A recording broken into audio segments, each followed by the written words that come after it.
Hello, midnight wanderers, and welcome to Dreadvein.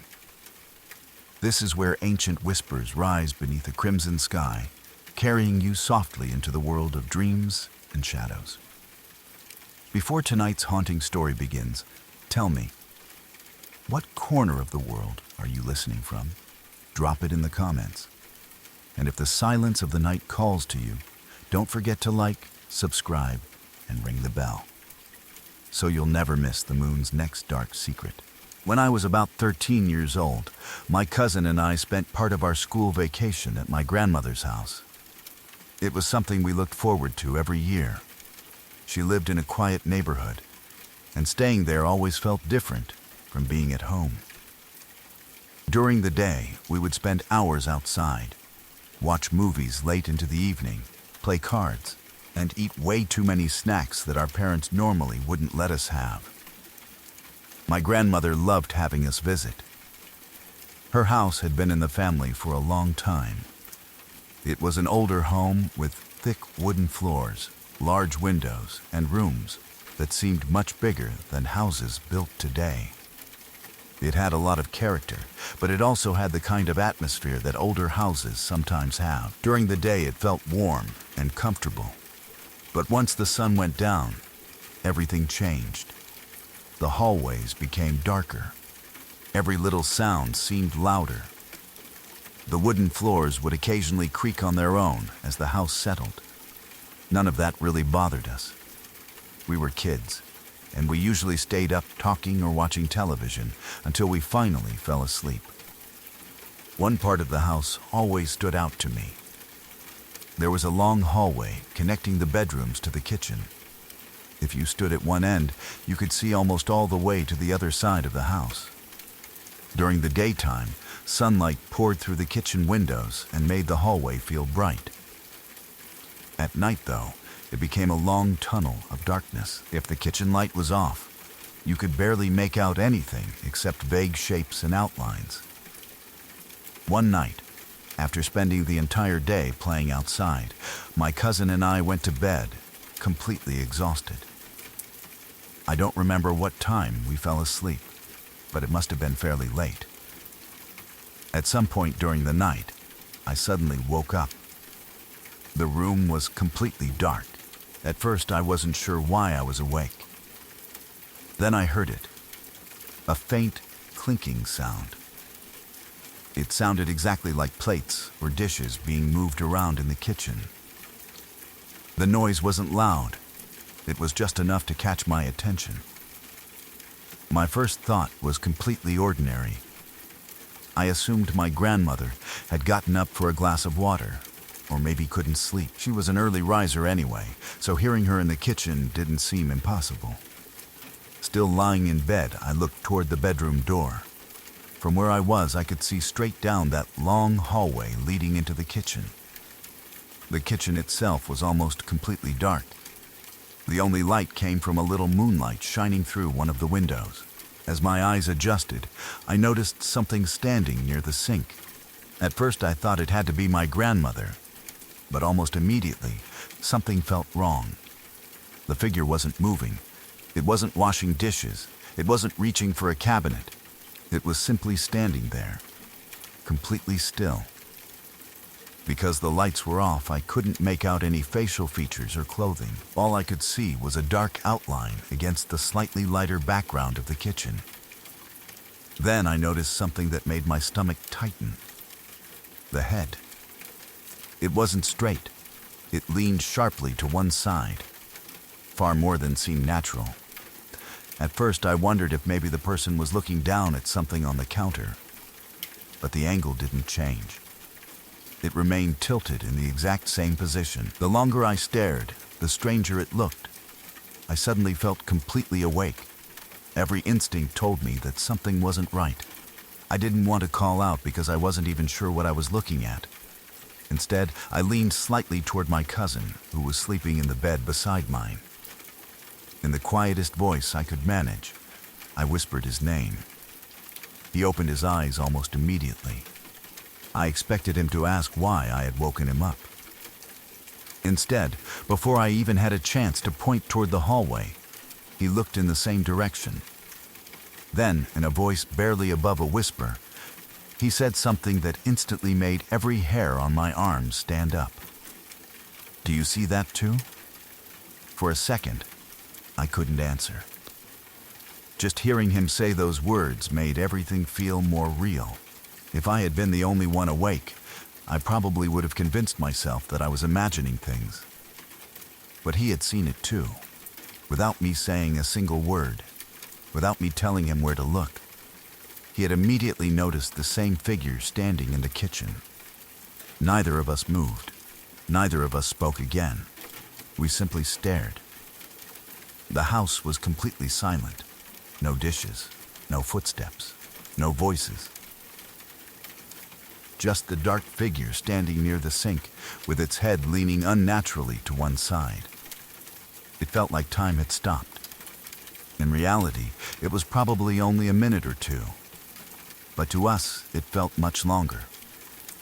Eventually, the figure moved, very slowly. There was nothing sudden or dramatic about it. It simply turned and began walking away. It disappeared from the kitchen and moved toward the laundry room connected to the back of the house. What scared me most wasn't that it walked away. It was how it moved. We never heard a single footstep. Not one. The floors in my grandmother's house always creaked when someone walked across them. Even my grandmother couldn't cross the hallway without making noise. But this figure, nothing.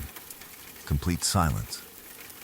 We watched until it disappeared completely from view. Then everything became still again. Neither of us wanted to leave the bedroom. For several minutes we stayed frozen, hoping maybe it would come back into view. It never did. Finally, after working up enough courage, we decided we had to wake my grandmother. We climbed out of bed as quietly as we could and hurried to her room. She immediately woke up when we called her. When we explained that someone had been standing in the kitchen, she reacted exactly the way any grandmother probably would. She assumed someone had broken into the house. Without wasting any time, she turned on the lights and began checking every room. She searched the kitchen, the laundry room, every bedroom, every closet. She even looked outside.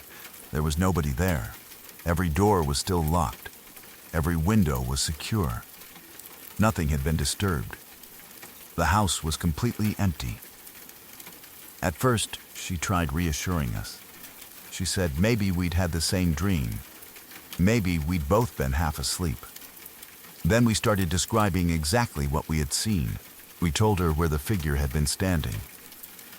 We explained how it hadn't moved for a long time. Then I mentioned the one detail that had bothered me the most. The head was leaning really far to one side. The moment those words left my mouth, my grandmother's expression changed. She stopped talking. She became unusually quiet. After a few seconds, she looked directly at us and asked one simple question. Was the head leaning to the side? Neither of us answered immediately. We simply nodded. She stayed silent for another moment. Then she told us something neither of us knew. Years before I was born, my grandfather had suffered a stroke. One of the lasting effects was that it had damaged the muscles in his neck. Afterward, his head naturally leaned to one side. According to my grandmother, he often stood quietly in the kitchen, exactly the way we had described. Sometimes he would simply stand near the sink, thinking, before continuing whatever he had been doing. That had become completely normal while he was alive. He had passed away in that house years before I was ever born. I had never met him. I had never seen photographs showing how he stood. No one had ever told me about the way his neck leaned after the stroke. Neither had my cousin. As children, we knew very little about his illness. Hearing my grandmother say that completely changed the atmosphere in the room. She wasn't trying to scare us. In fact, she seemed more thoughtful than frightened. She didn't immediately say we had seen my grandfather. she simply listened quietly. None of us really knew what to think after that. The rest of the night, none of us slept very well. By morning, everything looked perfectly ordinary again. Sunlight filled the hallway. The kitchen looked exactly as it always had. Standing there in daylight, it was hard to believe how frightening it had seemed only a few hours earlier. Over the years, I've thought about that night many times. I've tried to come up with ordinary explanations. Maybe the darkness created an illusion. Maybe two tired kids unintentionally influenced each other's memories. Maybe there was something in the kitchen that looked like a person in the moonlight. All of those explanations are possible. But one detail has always stayed with me. Neither my cousin nor I knew anything about my grandfather's posture. We both noticed the same unusual tilt before my grandmother ever mentioned his stroke. That's the part I've never been able to explain. I still don't know what we saw standing silently in that kitchen. Maybe it was nothing more than a trick of the light. Maybe it was coincidence. Or maybe, just for a few quiet moments in the middle of the night, we saw something neither of us was ever meant to understand. Whatever the truth is, I have never forgotten that long hallway, the silent figure near the sink, or the quiet question my grandmother asked after hearing our description. Even now, whenever I think about old houses with dark hallways leading into empty kitchens, that memory is always the first one that comes back. Back when I was living alone for the first time, I had this big piece of artwork hanging on the wall in my bedroom. It was not a small picture or a cheap little poster. It was a large canvas, about 150 centimeters by 100 centimeters, set inside a timber frame. It took up a lot of space on the wall, and when you walked into the room, it was one of the first things your eyes went to. I had chosen it because I wanted my place to feel less empty. When you live alone, especially in your first unit, every quiet corner feels bigger than it really is. So I tried to make the apartment feel warm and normal. I put things where I thought they should go. I arranged my furniture, hung artwork, and told myself I was doing fine on my own. The unit itself was not scary in the usual way. It was not some old broken-down place with creaking floors and dark hallways. It was just a normal small apartment, the kind a lot of people live in when they are starting out. But at night, when everything went still, it sometimes felt too quiet. There were no pets, no roommates, no family members moving around in another room. There was only me, the low hum of the fridge somewhere outside the bedroom, and the faint sounds from the street below. I could hear cars passing every now and then, but even those sounds faded after midnight. Most nights, I was fine with it. I liked having my own space. I liked being able to lock the door, turn off the lights, and know that no one else was there. The artwork hung above a dressing table in my bedroom. I had fixed it to the wall using those sticky picture hanging tabs. They were the kind people use when they do not want to drill holes into the wall. There were 2 of them, and the picture hung from a string at the back of the frame. It was not the safest or strongest way to hang something so large, but at the time, I thought it was good enough. The artwork had fallen once before when one of the sticky tabs failed, so I already knew it could happen. Because of that, I was not shocked by the idea of it falling. Annoyed, yes. Frightened, maybe for a moment, but not confused. At least, not at first. One night, I went to bed like normal. I do not remember anything special about that day. I was not sick. I had not been drinking. I was not half dreaming through some fever. It was just an ordinary night. I locked my apartment door, turned everything off, and went to sleep. I remember being alone. I am sure of that. Or at least I was sure of it at the time. There were no pets in the unit. No one had a key besides me. No windows were open. There was no reason for anyone or anything to be moving around inside my apartment after I went to bed. Sometime in the very early morning, I woke up to a loud bang. It was not a soft noise. It was not a little creak or the gentle sound of something sliding. It was the kind of bang that pulls you out of sleep so fast, your whole body reacts before your mind understands what happened. I opened my eyes in the dark, heart already racing, and for a second I did not know where I was. That strange panic came over me, the kind you feel when you wake up suddenly and your brain has not caught up yet. I lay there frozen, listening. The room was dark, but not completely black.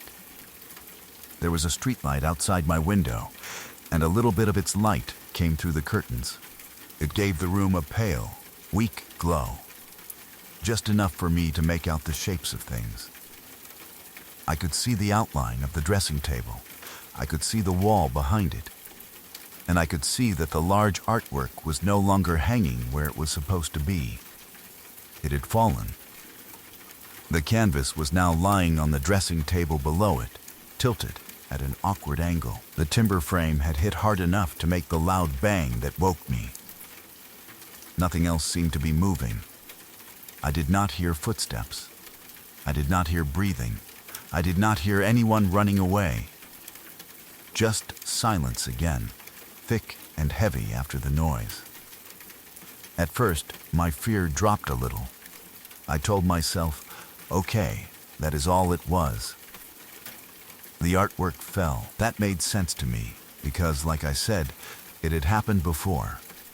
Those sticky picture holders were not perfect. One of them must have pulled away from the wall. The weight of the frame must have been too much. It must have slipped, come loose, dropped, and landed on the dressing table. Simple. I was still scared, of course. Anyone would be if they woke up at around 4 a.m. to a bang inside their bedroom.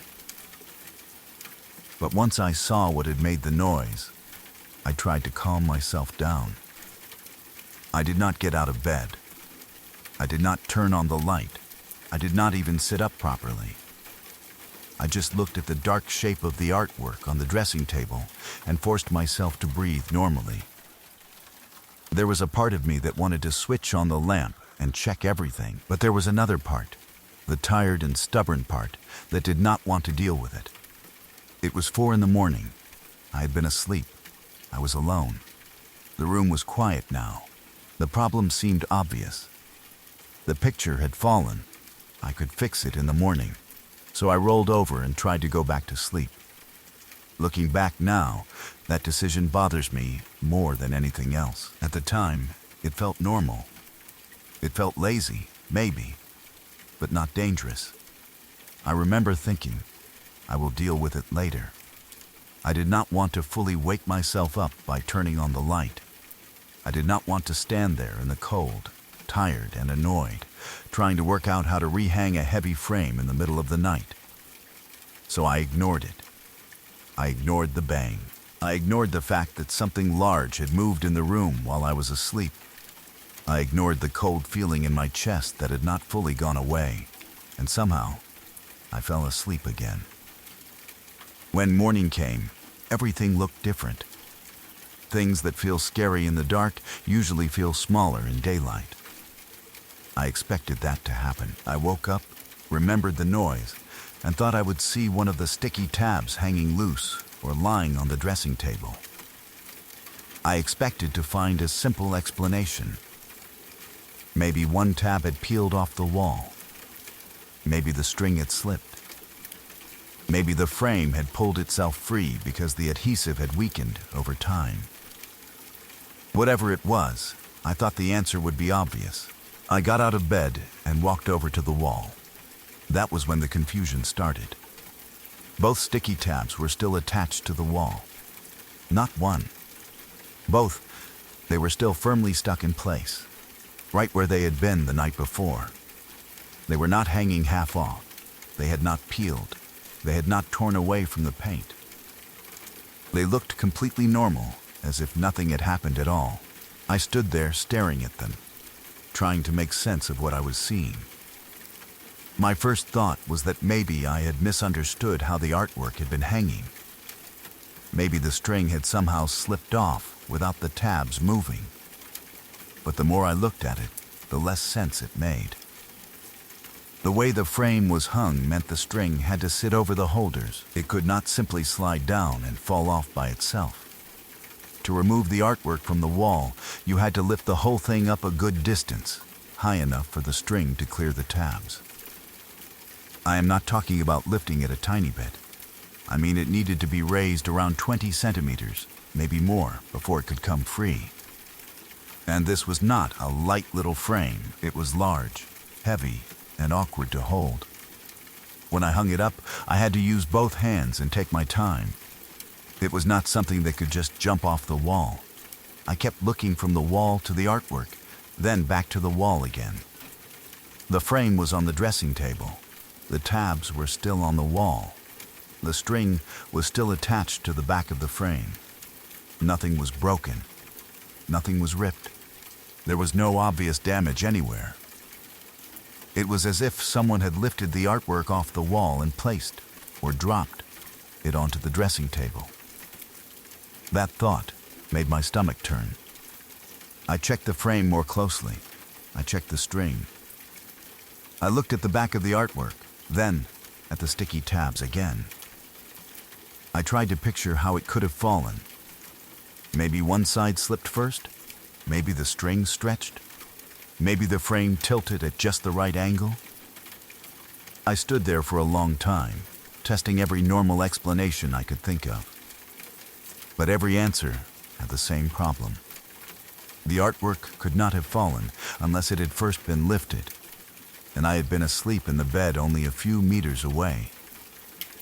That is the part that still gets to me. I was right there. I was in the same room. If someone had been standing near the wall, lifting that frame off its hooks, I was only a short distance away from them. They would have been close enough for me to hear them moving, close enough to see me sleeping, close enough to reach me. I checked the apartment after that. I do not remember every tiny detail, but I remember the feeling. I remember walking through the unit with a strange tightness in my chest, looking at things I had looked at 1,000 times before, but now seeing them differently. The front door was locked. The windows were shut. There was no sign that anyone had come in. Nothing was missing. Nothing else had been moved. No drawers were open. No cupboards were disturbed. There were no footprints, no broken locks, no marks around the door. It looked like a normal apartment in the morning, and somehow that made it worse. If there had been a broken window, at least I would have had an answer. If something had been stolen, I could have told myself a person had come in. A burglar, a stranger, someone dangerous but human. The police could have been called, the locks could have been changed. The event would have had a place in the real world. But there was nothing, just the artwork, off the wall. For a while, I tried to convince myself that there had to be a normal reason. Maybe there had been a small earthquake that I did not feel. But that did not work either. Even a strong shake would not lift the frame upward and off the holders. It might have made it swing. It might have slammed it against the wall. It might have pulled the tabs off if the movement was violent enough. But the tabs were still there. The string had not snapped. The frame had not simply dropped from failed adhesive. Something about it had moved in the one direction it should not have moved. Up. That word stayed in my head. It had to go up before it could come down. I thought about whether I could have done it in my sleep. Maybe I had sleepwalked, lifted the frame, dropped it, and gone back to bed. But that felt just as wrong. I had never sleepwalked before. I had no memory of getting up. And moving that frame was not easy. It would have been awkward and loud even before it hit the dressing table. I would have had to stand up, walk to the wall, lift it carefully, and then somehow drop it hard enough to wake myself up, then return to bed without remembering any of it. It was possible, in the broadest sense, I suppose, but I did not believe it. Another thought came to me, one I did not like at all. What if someone had been inside the apartment? What if they had been standing there in the dark, only a few meters from me, and the artwork falling was not an accident? What if they had lifted it from the wall and dropped it? What if the bang was not just a random noise, but a mistake they made while moving around? Or worse, what if it was meant to wake me? That question still makes my skin crawl. Because I did not turn on the light, I did not call out, I did not get up and walk toward the dressing table. I did not look around the room properly. I simply saw the artwork on the dressing table, decided it had fallen, and went back to sleep. If someone was there, they would have watched me do that. Maybe they stayed completely still. Maybe they were in the corner where the streetlight did not reach. Maybe they were behind the door, beside the wardrobe, or crouched low where I could not see from the bed. Maybe they had expected me to get up. Maybe they were waiting for me to come close. Maybe turning on the light would have changed everything. I know that sounds dramatic, but when something impossible happens in your locked apartment while you are sleeping, your mind goes to dark places. Over the years, I have asked myself the same questions again and again. Was it a ghost? Was it some kind of strange energy? Something I cannot explain? Was there a person inside my home? Did they leave before morning? Did they hide somewhere while I slept? Did I almost walk into danger and avoid it only because I was too tired to care? The most frightening part is that I will never know. I kept living there after it happened, but the unit never felt quite the same. During the day, I could still tell myself I was being silly. I could stand in the room, look at the wall, and try to laugh it off. But at night, especially around that same early morning hour, the memory came back. I would lie in bed and look toward the dressing table, watching the faint light on the wall. The space where the artwork had hung felt different after that. Empty, watched, I became more aware of every little sound in the apartment. The fridge clicking on, the building settling, a car door closing outside, a neighbor moving upstairs. Small noises that I once ignored suddenly made me hold my breath. I did not hang the artwork back in the same way. I could not. Even if I had used proper hooks or nails, I do not think I would have trusted it on that wall again.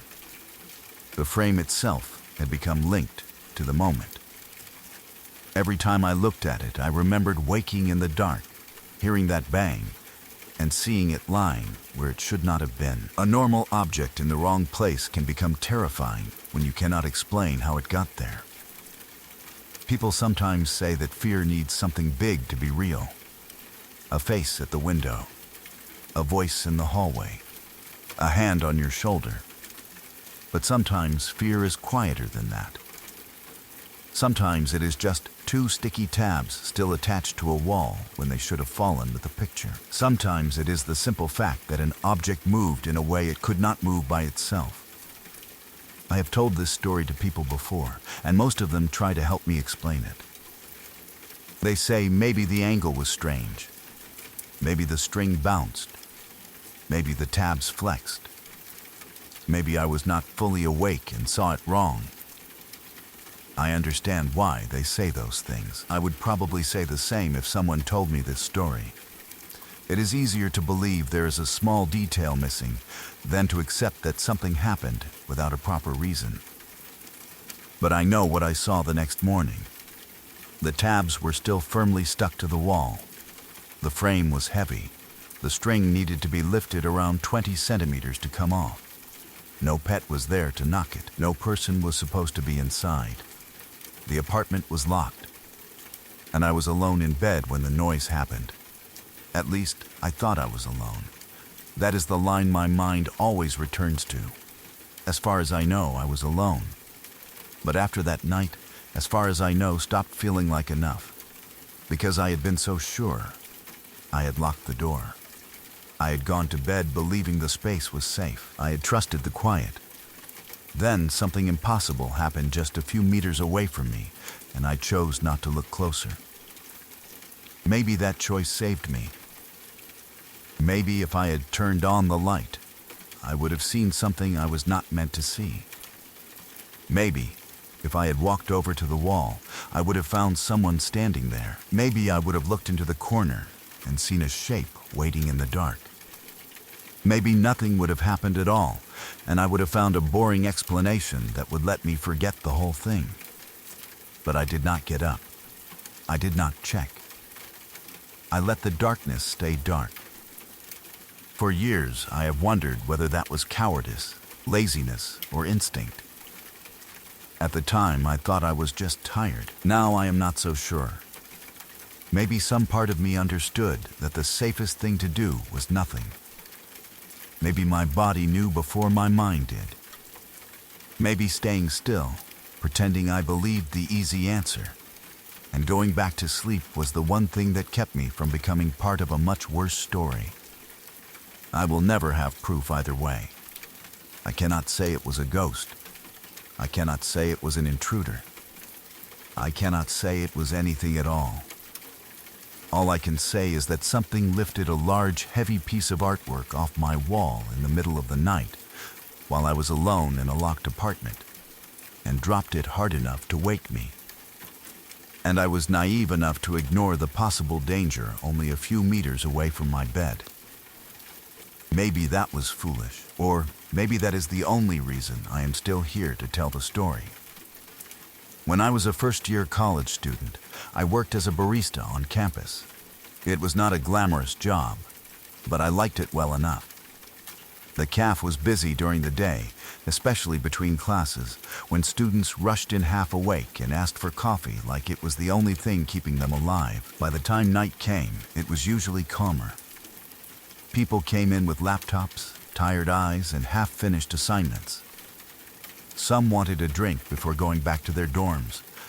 Some just wanted a quiet place to sit where they did not have to be alone with their thoughts. We closed at 11 p.m., but our shift did not really end when the doors were locked. After closing, there was always more work to do. We had to wipe the counters, clean the machines, wash the pitchers, mop the floor, restock what we could, and take out the trash. The official end of the shift was midnight, which gave us about an hour to clean everything and leave the place ready for the morning crew. Most nights, there were 2 of us closing. That made it easier. One person could handle the dishes and espresso machine, while the other cleaned the front and checked the stock. It also felt safer that way. Campus was not supposed to be dangerous, but there is something uncomfortable about working late when the buildings are mostly empty and the outside world has gone quiet. At that hour, even a place you knew well could feel different. That night, my coworker started feeling sick in the middle of the shift. She tried to push through it for a while, but she looked pale and miserable.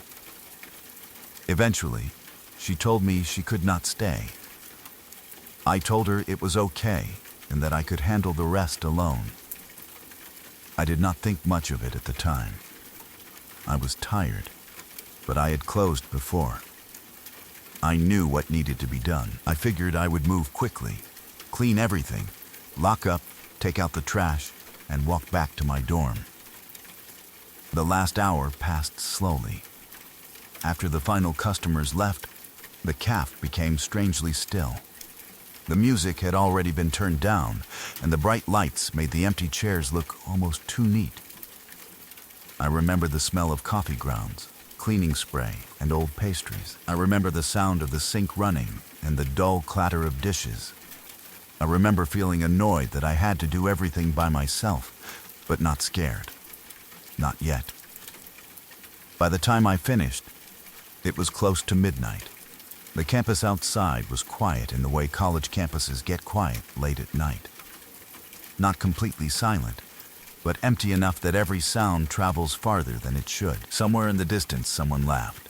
A door slammed. A car passed on a nearby road. Then it all faded again.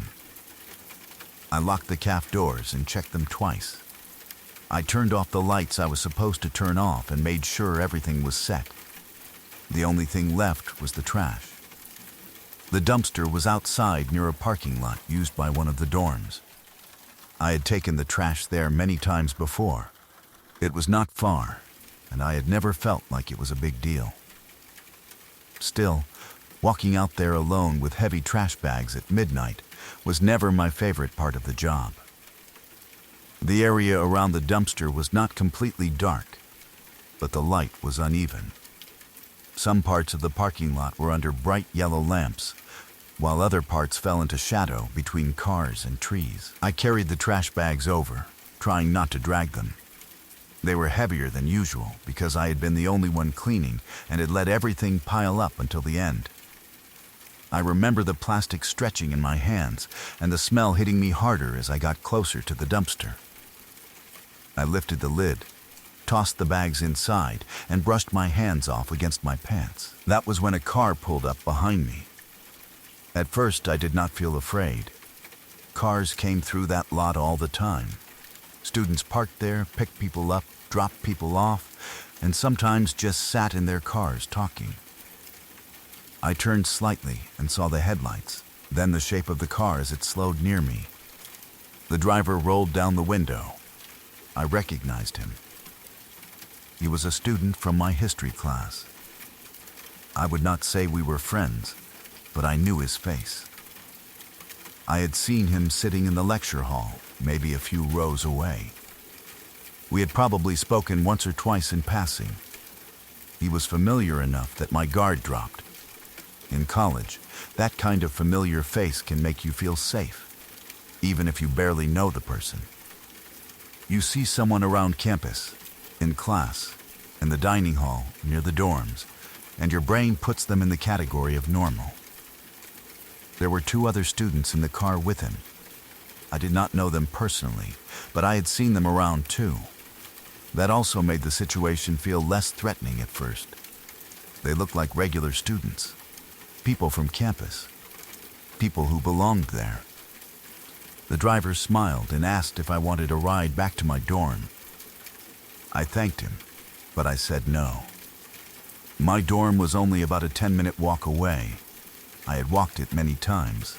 I did not want to get into someone's car that late, even if I recognized him. It was not because I had a bad feeling exactly. It was just habit. I liked being independent, and the walk was short.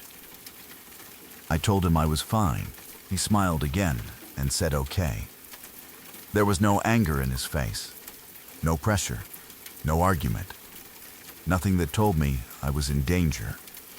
So I turned and started walking. For a few seconds, everything seemed normal.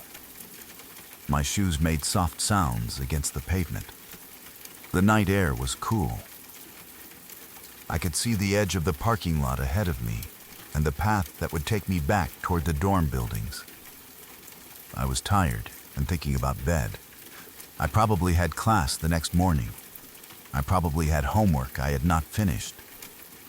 My mind was already moving past the shift, past the trash, past the car.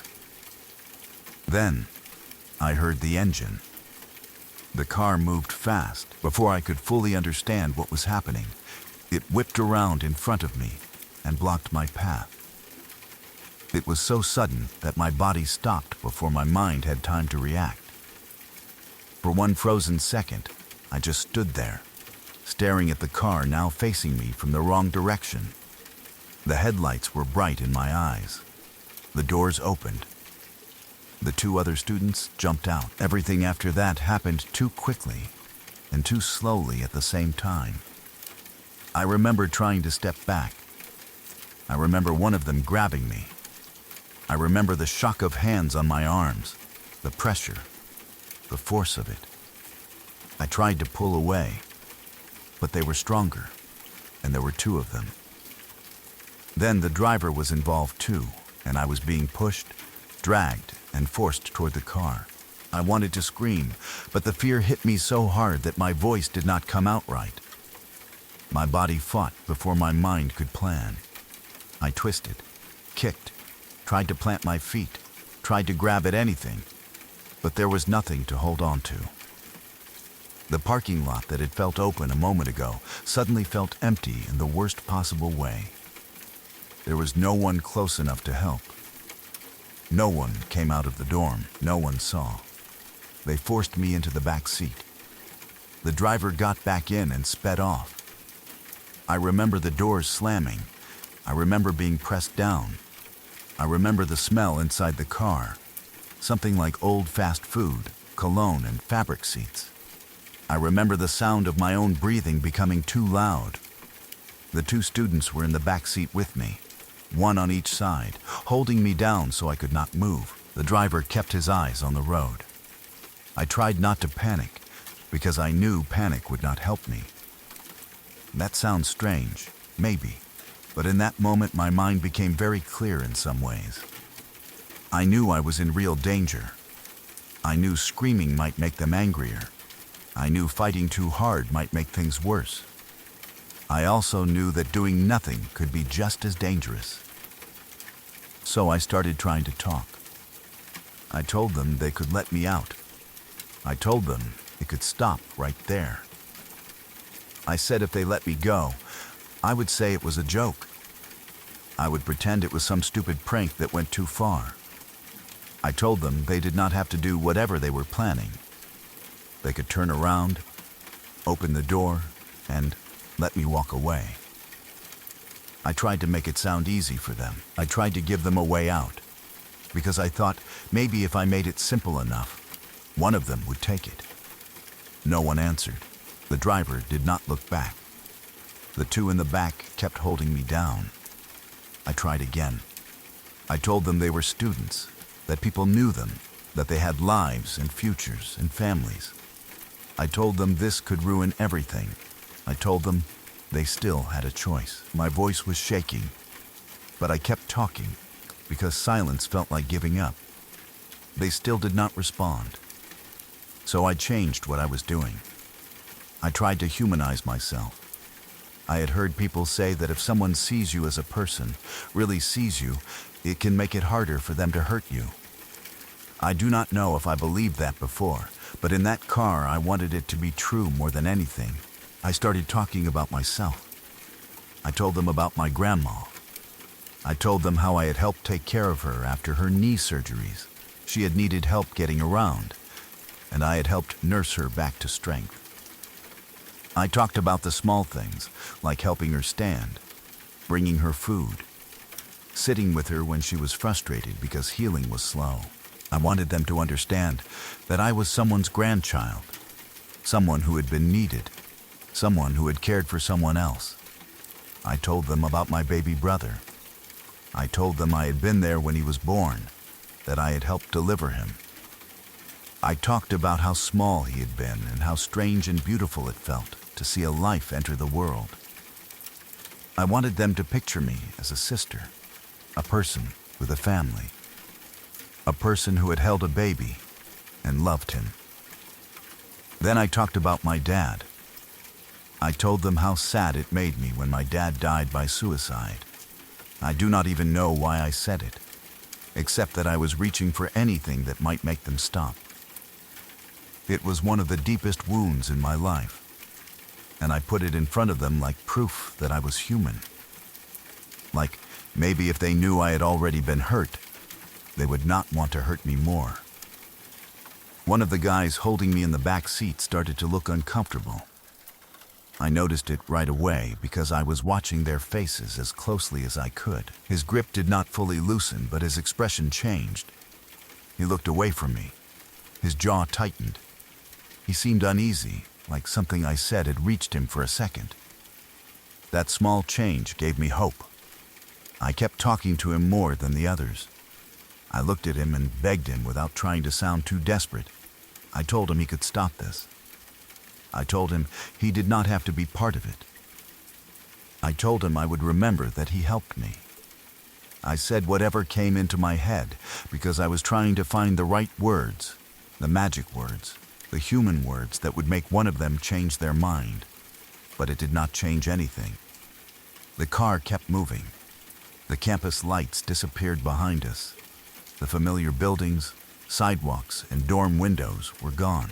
We drove farther and farther away from the place where I was supposed to be safe.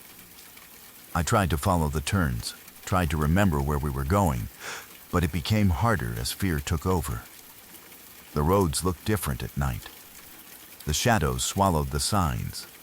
Every minute felt like another door closing behind me. Eventually, they drove to an abandoned lot. I do not know how long we had been in the car by then. Time did not feel normal. It stretched and broke apart. The lot was away from campus, away from people, away from light. It looked forgotten, like a place no one had any reason to visit at that hour. There was open space, rough ground, and darkness beyond the reach of the headlights. They forced me out of the car. I tried again to talk. I tried again to reason with them. I said they could still leave. I said they could drive away and I would walk. I said it did not have to become worse. But the words were no longer reaching them. Or maybe they had never really reached them at all. What happened there is something I still struggle to put into words. They hurt me. They violated me. They treated me like I was not a person, while two of them held me down and the night around us stayed quiet. I remember pieces of it more than the whole thing. The cold ground, the pressure of hands, the sound of breathing that was not mine. The feeling of my mind trying to float away from my body because staying fully present was too much. I remember staring up into the dark and thinking that the world should not be able to keep going during something like that. Somewhere, students were sleeping in warm dorm rooms. Someone was probably finishing an essay. Someone was laughing over a late-night snack. Someone was brushing their teeth, setting an alarm, climbing into bed. Normal life was still happening somewhere nearby. But I was in that abandoned lot, and it felt like I had been removed from the world completely. I do not know how long it lasted. When it was over, they left me there. They got back into the car and drove away, like they had simply finished doing something and were moving on with their night. The taillights disappeared into the darkness. The sound of the engine faded. Then there was nothing but the quiet lot and me. For a while I did not move. I lay there trying to understand that I was still alive. That was the first thought that came clearly. I was alive.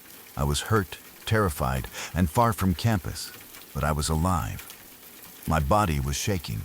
My mind felt empty and too full at the same time. I wanted to cry, but I also felt numb. I wanted someone to come, but I was afraid of anyone appearing out of the dark. I wanted to disappear. I wanted to go home. I wanted the last hour to become something I had dreamed. But it was real. I had no ride.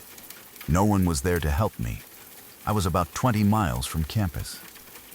So I walked. I do not know how I made myself stand up, but I did. I moved like my body belonged to someone else. Every step hurt, but stopping felt worse. The road back felt endless. The night was cold and empty, and every sound made me flinch. If a car passed, I moved away from the road.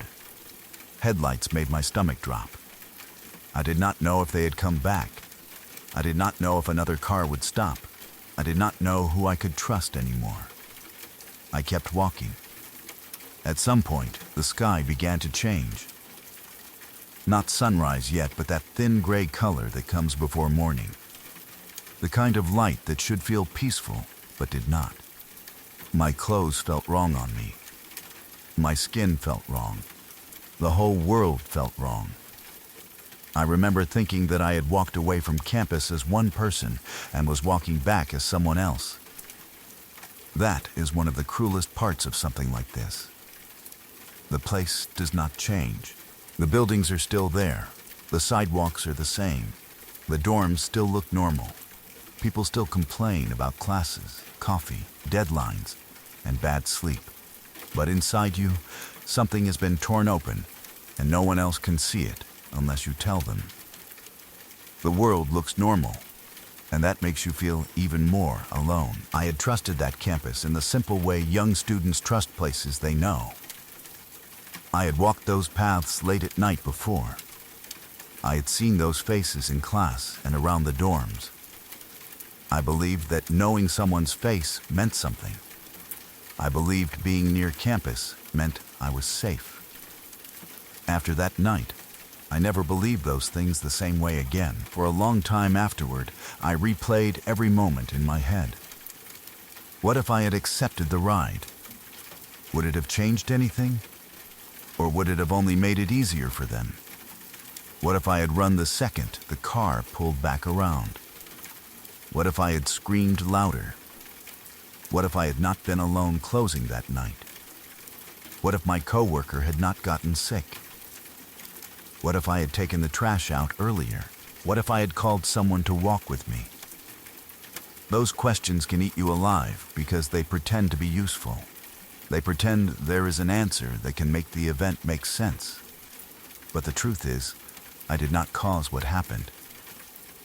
I was working. I was taking out the trash. I was walking back to my dorm. I said no to a ride. I tried to survive. They made the choice to hurt me. Still, the question stayed. The face that stayed with me most was not the driver's, even though he was the one I knew from history class. It was the guy in the back seat who looked uncomfortable when I talked about my life. Because for one moment, I thought I saw a person inside him. I thought maybe shame had reached him. I thought maybe he would stop. But he did not. That look did not save me. His discomfort did not become courage. He still stayed. He still helped hold me down. He still left me there. That taught me something terrible about people. Sometimes someone can know something is wrong and still do it. Sometimes guilt is not enough to stop a person. Sometimes a familiar face is just a mask you recognize too late. I have never been able to think about that campus the same way. The caf, the dumpster, the parking lot, the short walk to the dorm, all of it became connected to that night. A 10-minute walk became the distance between ordinary life and a nightmare. A simple offer of a ride became something that still makes my chest tighten when I remember it. I wish I could say there was some clear lesson, something neat and useful to give the story meaning, but some stories do not come with that. Some things happen because cruel people decide to be cruel, and the person they hurt is left trying to carry the weight of it afterward. I was a first-year college student. I was tired after closing a campus caf by myself. I took out the trash near a dorm parking lot. A student I recognized from class offered me a ride, and I said no. Then his car came back around, and the people inside forced me in. They took me 20 miles away from the place I called home at the time. They hurt me. Then they left me there, and I walked back. I still think about that night sometimes, even though nothing actually happened to us in the end. That is the strange part. No one touched us. No one dragged us out into the field. No one got close enough to hurt us.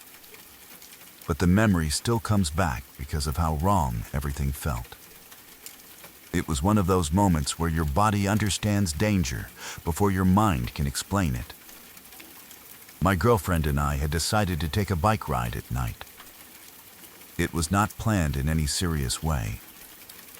We were young, restless, and bored, and sometimes we liked going out late when the roads were empty. There was something peaceful about riding at night. The air felt cooler, the world felt quieter, and for a while it seemed like we had the road to ourselves. At first, the ride was calm. We talked a little, but mostly we just enjoyed the silence around us. The town lights slowly disappeared behind us, and soon We were riding through open land. It was the kind of place where you could look around and see almost nothing except fields, trees in the distance, and a narrow road cutting through the dark.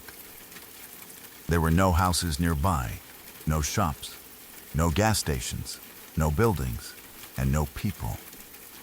By the time it was around 1 a.m., we were deep in the middle of a field road. I do not mean we were near a field beside a main road.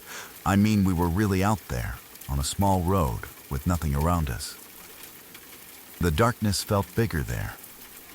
Our bike light showed only the road in front of us, and beyond that, everything faded into black.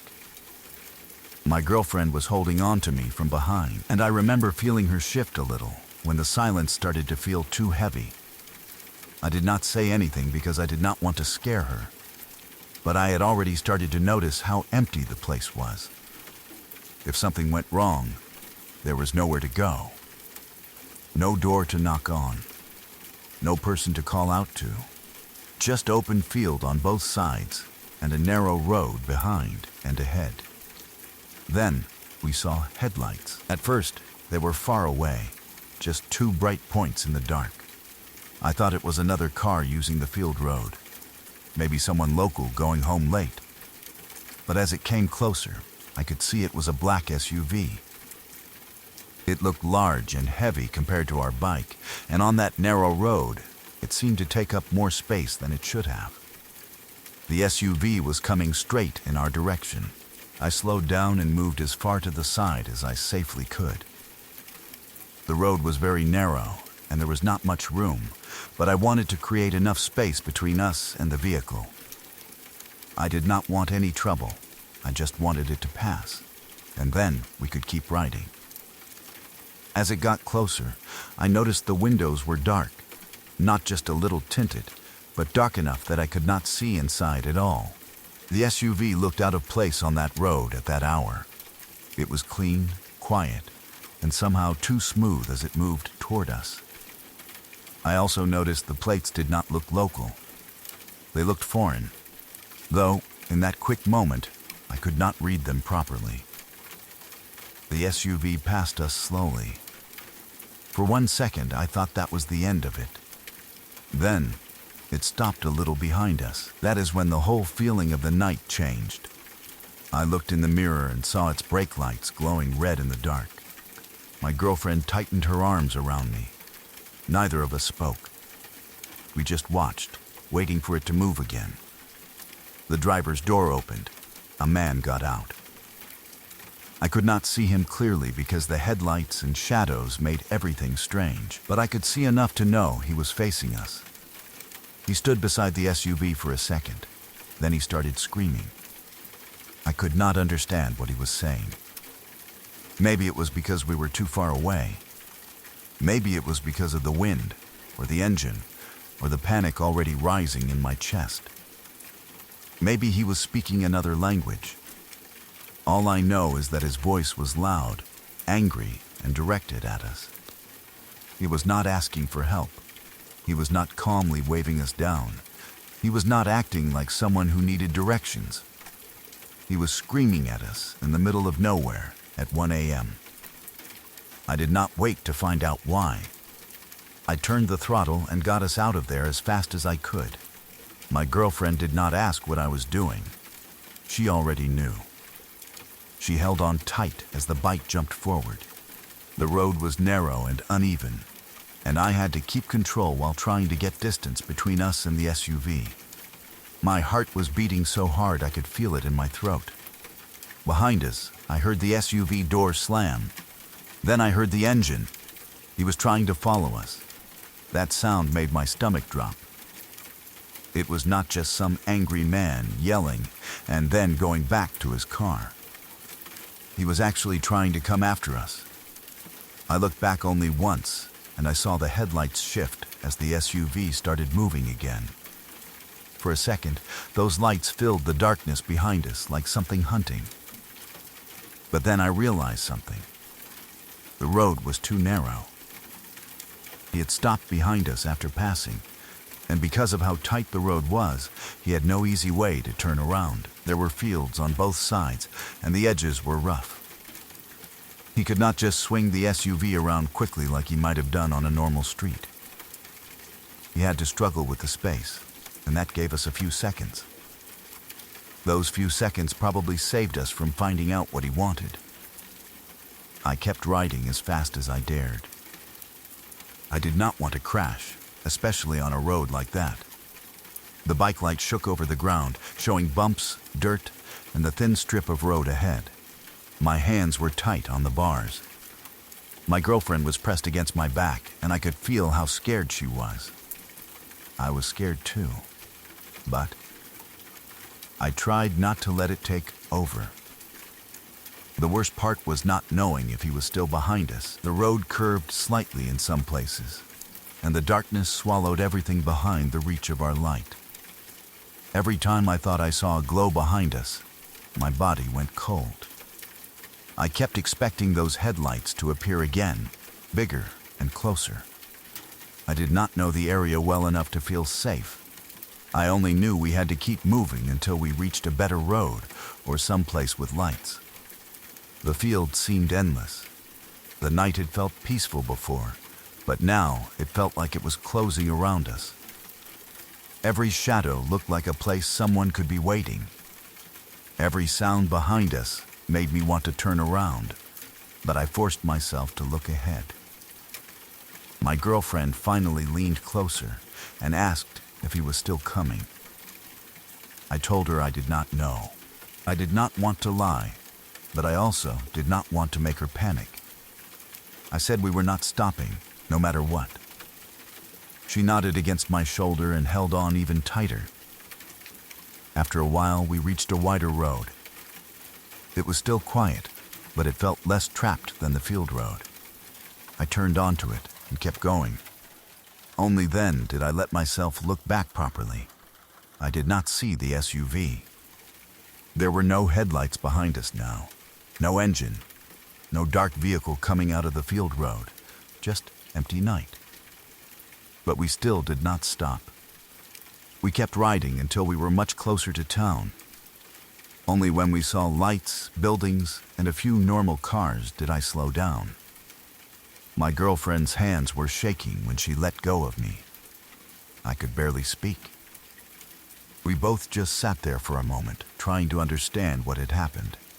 There was no reason for that SUV to be there like that. There was no reason for the driver to stop behind us, get out, and scream. There was no reason for him to try to follow us. Maybe he was drunk. Maybe he was angry about something. Maybe he thought we were someone else. Maybe he wanted to scare us. Or maybe he had something much worse in mind. I have no way of knowing. All I remember clearly is the black SUV, the dark windows, the foreign plates, and that man's voice cutting through the empty field at 1 a.m. I remember the way he got out like he had been waiting for a reason. I remember the brake lights behind us. I remember the sound of his engine starting after we rode away. People sometimes say that nothing happened, so it was not that serious. But I do not agree. Sometimes the scariest stories are the ones where you never find out what would have happened if you had waited a few seconds longer. That night, we did not wait. We trusted the fear, and I still believe that was the only reason we made it back safely. We live in an old farmhouse that is more than 100 years old. The strange thing is, the house was not originally built on our farm. It was moved here from a city about an hour away, long before we owned it. I have always thought that was interesting, but not scary. Old houses have history. They creak. They settle. They make noises in the wind. Pipes knock, floors shift, and sometimes a cold room is just a cold room. That has always been my way of looking at it. My wife does not agree with me. She swears the house is haunted. My sister says the same thing. They both believe there is an old woman in the house, and they are very specific about where she stays. According to them, she mostly occupies the living room in the middle of the oldest part of the house. That room has always had a different feeling to it. Even I will admit that much. It is not an evil feeling. Exactly. It is more like the air is heavier there. Quieter, like sound does not move through it the same way it moves through the rest of the house. Still, I have always been a skeptic. I do not jump to ghosts or spirits when something strange happens. If a door opens, I look for a draft. If something falls, I check if it was balanced badly. If the floor creaks, I remind myself that the wood is old and the house has survived more seasons than any of us. I never wanted to be rude to my wife or my sister, but I also never fully believed them. They had their stories, of course. My wife said she sometimes felt like someone was standing in the living room when no one was there. She said there were moments when she would walk past that room and feel like she had interrupted someone. My sister said she felt watched in that part of the house, not in a threatening way, but in a sad way. They both described the same feeling without talking to each other first. An older woman, quiet, lonely, and somehow connected to the house.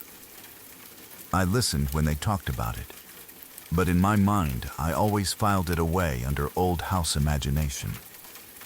The farmhouse has a lot of character. The walls are old, the layout is odd, and the oldest rooms feel very different from the newer parts. It is easy for a person's mind to fill in blanks when the lights are low and the house is quiet. Once a year, we host a sort of band camp on the property. It is not a huge professional event or anything like that. Kids from a music school come and stay for a few days. They write songs, practice, hang out, and at the end of the weekend, they perform some of what they created.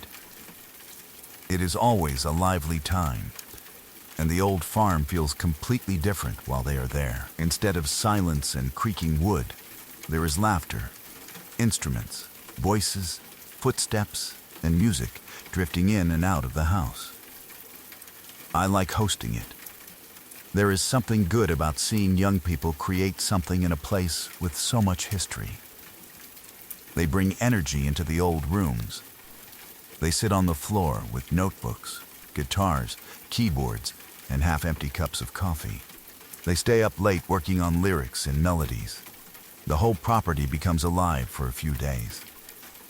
During one of these camps, 2 girls stayed up almost the whole night writing music. That was not unusual. Some of the best songs seem to come out late at night, when everyone is tired and honest and the world feels a little softer around the edges. I did not think anything of it. I figured they had found some idea they liked and were following it as far as they could. The next morning, I heard the song they had put together. At first, I was just impressed. For something written overnight by 2 young people, it had a strange kind of depth to it. The melody was soft and sad, and the words had this lonely feeling that hung in the room after they sang them. It was not loud or dramatic. It was not trying too hard to be creepy. It was just sad in a way that made everyone listen a little more closely. After they finished, I asked them where the idea came from. They said it was inspired by a vibe they felt in the house. That caught my attention right away. They explained that while they were writing late at night, the house had given them a feeling, not a scary feeling exactly, but a very strong one. They felt like there was a woman there, someone who was stuck in a place she used to know. They said the song was about a woman who had lost a lover and a family, and she was longing for them. In the song, she had become a spirit haunting a house, watching a new family live inside it. Then they said something that made me go cold.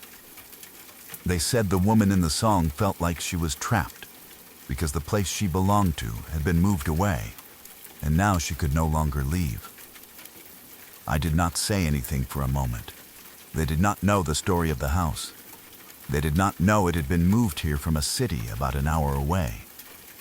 They did not know my wife believed there was an old woman in the living room. They did not know my sister had felt the same thing. As far as I knew, they had never even met my wife or my sister properly, not enough to hear any of their ghost stories. No one had told them that people in our family believed an old woman haunted the house. But there they were, standing in front of me, explaining a song they had written overnight about almost the exact same thing. A woman, a spirit, a house, a family she watched, a place she used to know that had been moved away from where it belonged. I tried to stay calm, because that is what I do. I tried to find a normal explanation. Maybe they had heard someone mention the house was old. Maybe they guessed. Maybe old farmhouses naturally make people think of ghosts and lost families. Maybe the idea of a haunted woman was not that unusual. Those explanations were possible, and part of me wanted badly to hold on to them. But there was one detail I could not get past. They said she was stuck because the place had been moved away. That was too close. Most ghost stories about old houses do not include that. People talk about someone dying in a house or refusing to leave a home they loved. They talk about spirits in bedrooms, attics, basements, or old rocking chairs. But these girls had written about a woman trapped because the place she knew was no longer where it used to be. That matched our farmhouse in a way they should not have known. My wife's stories came back to me then. My sister's too. The way they both talked about the living room. The way they both described an old woman. Not angry, not dangerous. Just present. Watching, waiting, lonely, I thought about the old part of the house, the living room in the middle, and how it had always felt different. I thought about the house being lifted from one place and carried to another, taken away from the streets and people it had known. I had always thought of that as just a piece of history, something interesting to mention when people asked about the house. But suddenly, it felt heavier than that. If houses can carry memories, what happens when you move one? Do those memories move with it? And if someone had been attached to that place, would they understand where they were now? Would they even know how to leave? I still do not like thinking that way, because I am not a person who easily believes in ghosts. I want the world to make sense. I want strange things to have simple reasons. I want old houses to be old houses, and nothing more. But that morning shook me. The girls were not trying to scare us. They were not laughing or acting mysterious. They were just excited to share a song they had written. To them, it was art. A feeling. A story that came to them during a long night in an old farmhouse. They had no reason to know that their song matched what my wife and sister had been saying for years. I never told them how much it bothered me. I do not think I wanted to make a big thing out of it. But inside, I was deeply unsettled. For the first time, I wondered if maybe my wife and sister had not been imagining things after all. Maybe there really was something in that living room. Maybe an old woman was still there, stuck in a house that had been taken from the place she knew. Maybe she was not trying to scare anyone.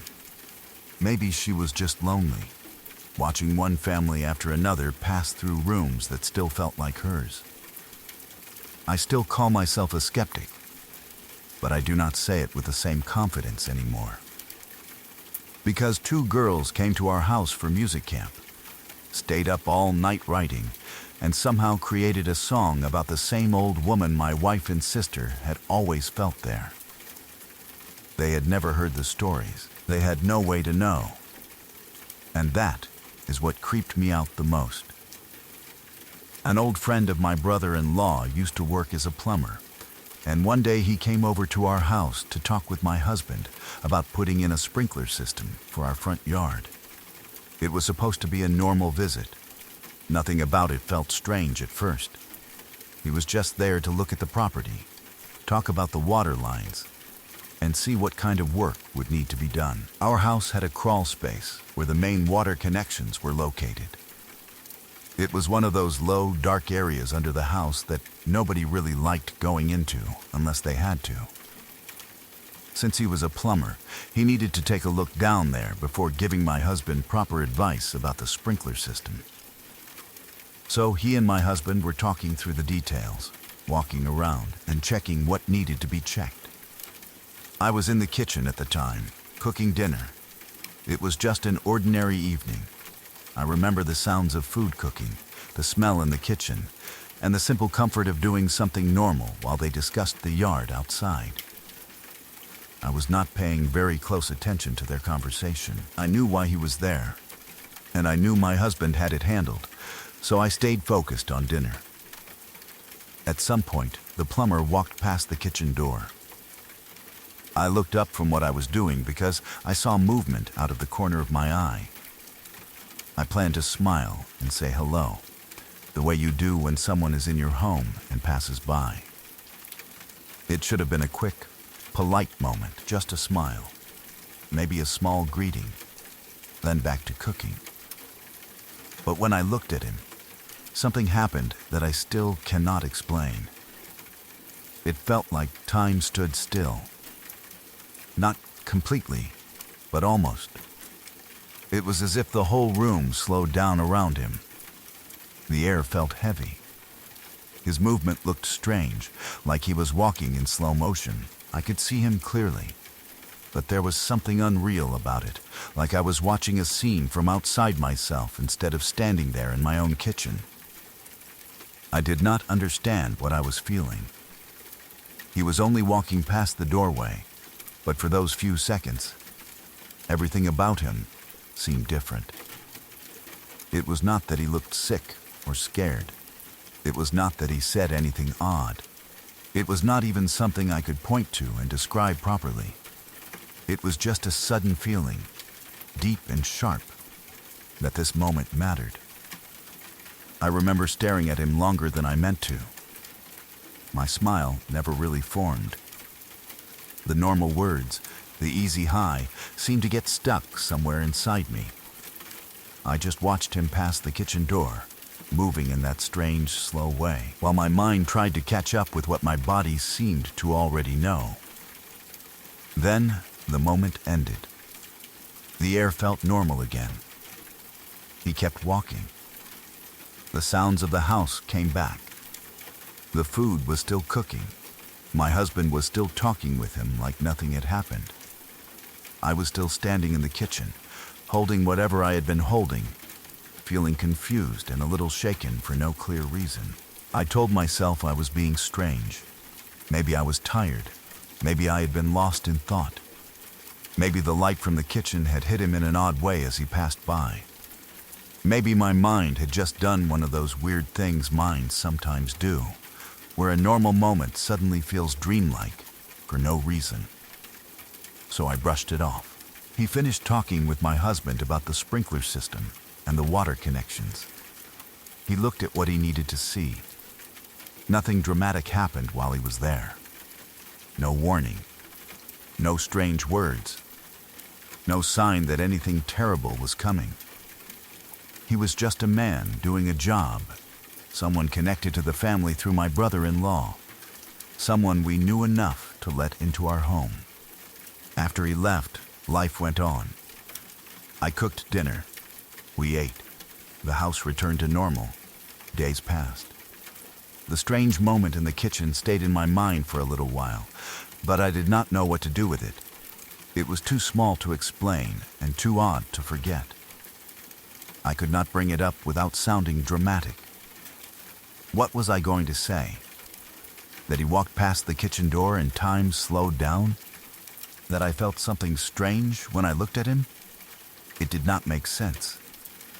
But exactly 3 weeks later, to the day, we heard the news. He had been found dead in a field outside of town. He had been beaten to death. The person responsible was his estranged wife's new boyfriend. When I found out, the memory of him walking past my kitchen came back so strongly that it almost made me sick. I could see it again like it was happening right in front of me. The kitchen doorway, the slow movement, the strange silence in my head, the feeling that time had stopped just for him. Before that, I had no reason to think it meant anything. Afterward, it felt impossible to ignore. I am not saying I saw the future. I am not saying there was some clear vision or voice warning me. It was nothing like that. I did not know he was going to die. I did not know danger was close to him. I did not know about the man who would later kill him. I only know that when he walked past me that day, something in the world felt wrong for a few seconds. Maybe it was just coincidence. Maybe grief and shock made my mind attach meaning to a strange memory. Maybe that slow-motion feeling was only my brain doing something odd at the exact wrong time. I have tried to explain it that way many times because it is easier, but the timing still bothers me. 3 weeks later, exactly 3 weeks later, he was gone. And the last clear memory I have of him is not of him talking about pipes or sprinklers or the crawl space.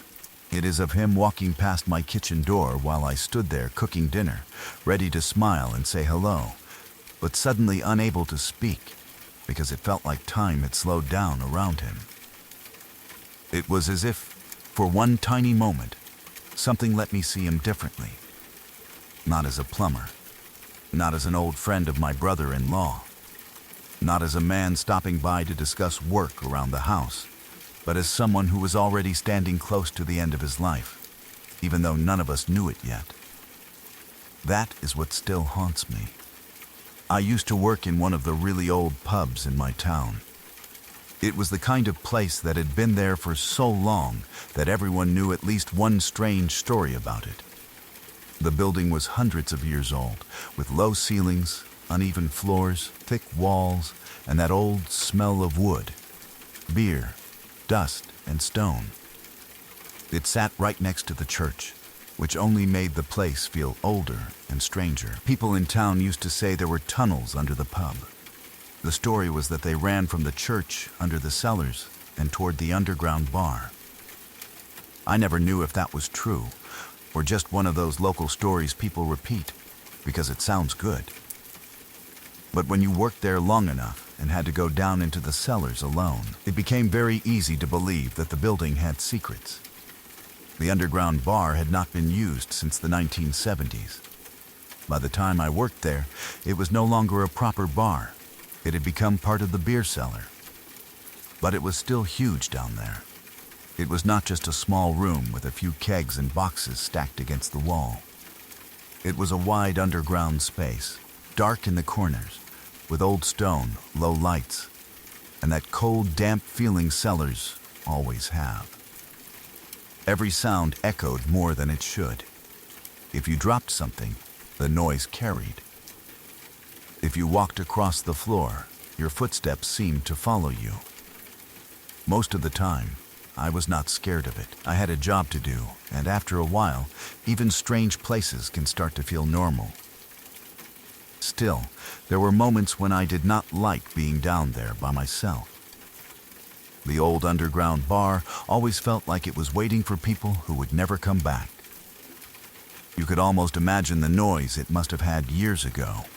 People drinking, talking, laughing, and music playing somewhere under the pub. But now it was just quiet, cold, and used for storage. One afternoon I was taking delivery of the beer. This was a regular part of the job. The delivery came through a cellar hatch on the side of the building. You opened the hatch, and it led down an underground path into the main cellar. The process was simple, but tiring. I would open everything up, roll the barrels down, and then take the crates of beer, bottles, and soft drinks down after them. It was a busy pub, so deliveries were never small. It usually took an hour or two to get everything where it needed to go. There were barrels to move, crates to stack, bottles to organize, and soft drinks to put away. It was heavy work, but I had done it many times. That day, nothing felt strange at first. It was just another delivery. I opened the cellar hatch, got things ready, and started moving the beer down. I remember rolling the barrels in first. They were heavy, but that was normal. I got them down into the cellar and put them where they were supposed to go. After that, I went back up for the crates of beer and soft drinks. I loaded some onto the jack truck and started moving them into place. The jack truck made its usual rough sound over the floor, and the crates rattled a little as I pushed them. Everything felt ordinary. I was working alone, but that was not unusual. There was no one else in the building at that time, or at least there should not have been. I wheeled the first load down and put it where it needed to go. I remember placing it in position, then turning around to go back for the second load. But as soon as I turned, I walked straight into something. It was a stack of crates. For a second, I just stopped and stared at them. They were sitting right behind me, stacked and waiting to be put away. At first, my brain tried to make it normal. I thought maybe I had forgotten moving them. Maybe I had brought more down than I realized. Maybe I had been working on autopilot and lost track. But then I remembered exactly what had happened. I had only brought one load down. I had walked to the hatch before that, and there had only been maybe one crate left up there. I had seen it myself. There had not been a whole pile waiting. There had not been enough crates left for what I was now looking at. I walked back toward the hatch to check. There was basically nothing there. Maybe one crate, just like I remembered. Then I walked back into the cellar. Now there were at least 6 crates stacked behind me, ready for me to put away. I had not moved them. No one else was in the building. That is what made the whole thing so wrong. If another staff member had come down, I would have heard them. The cellar hatch was not silent. The crates were not light. Moving them would have made noise. The jack truck would have rattled. Footsteps would have echoed. Someone would have had to pass through the same space I was working in.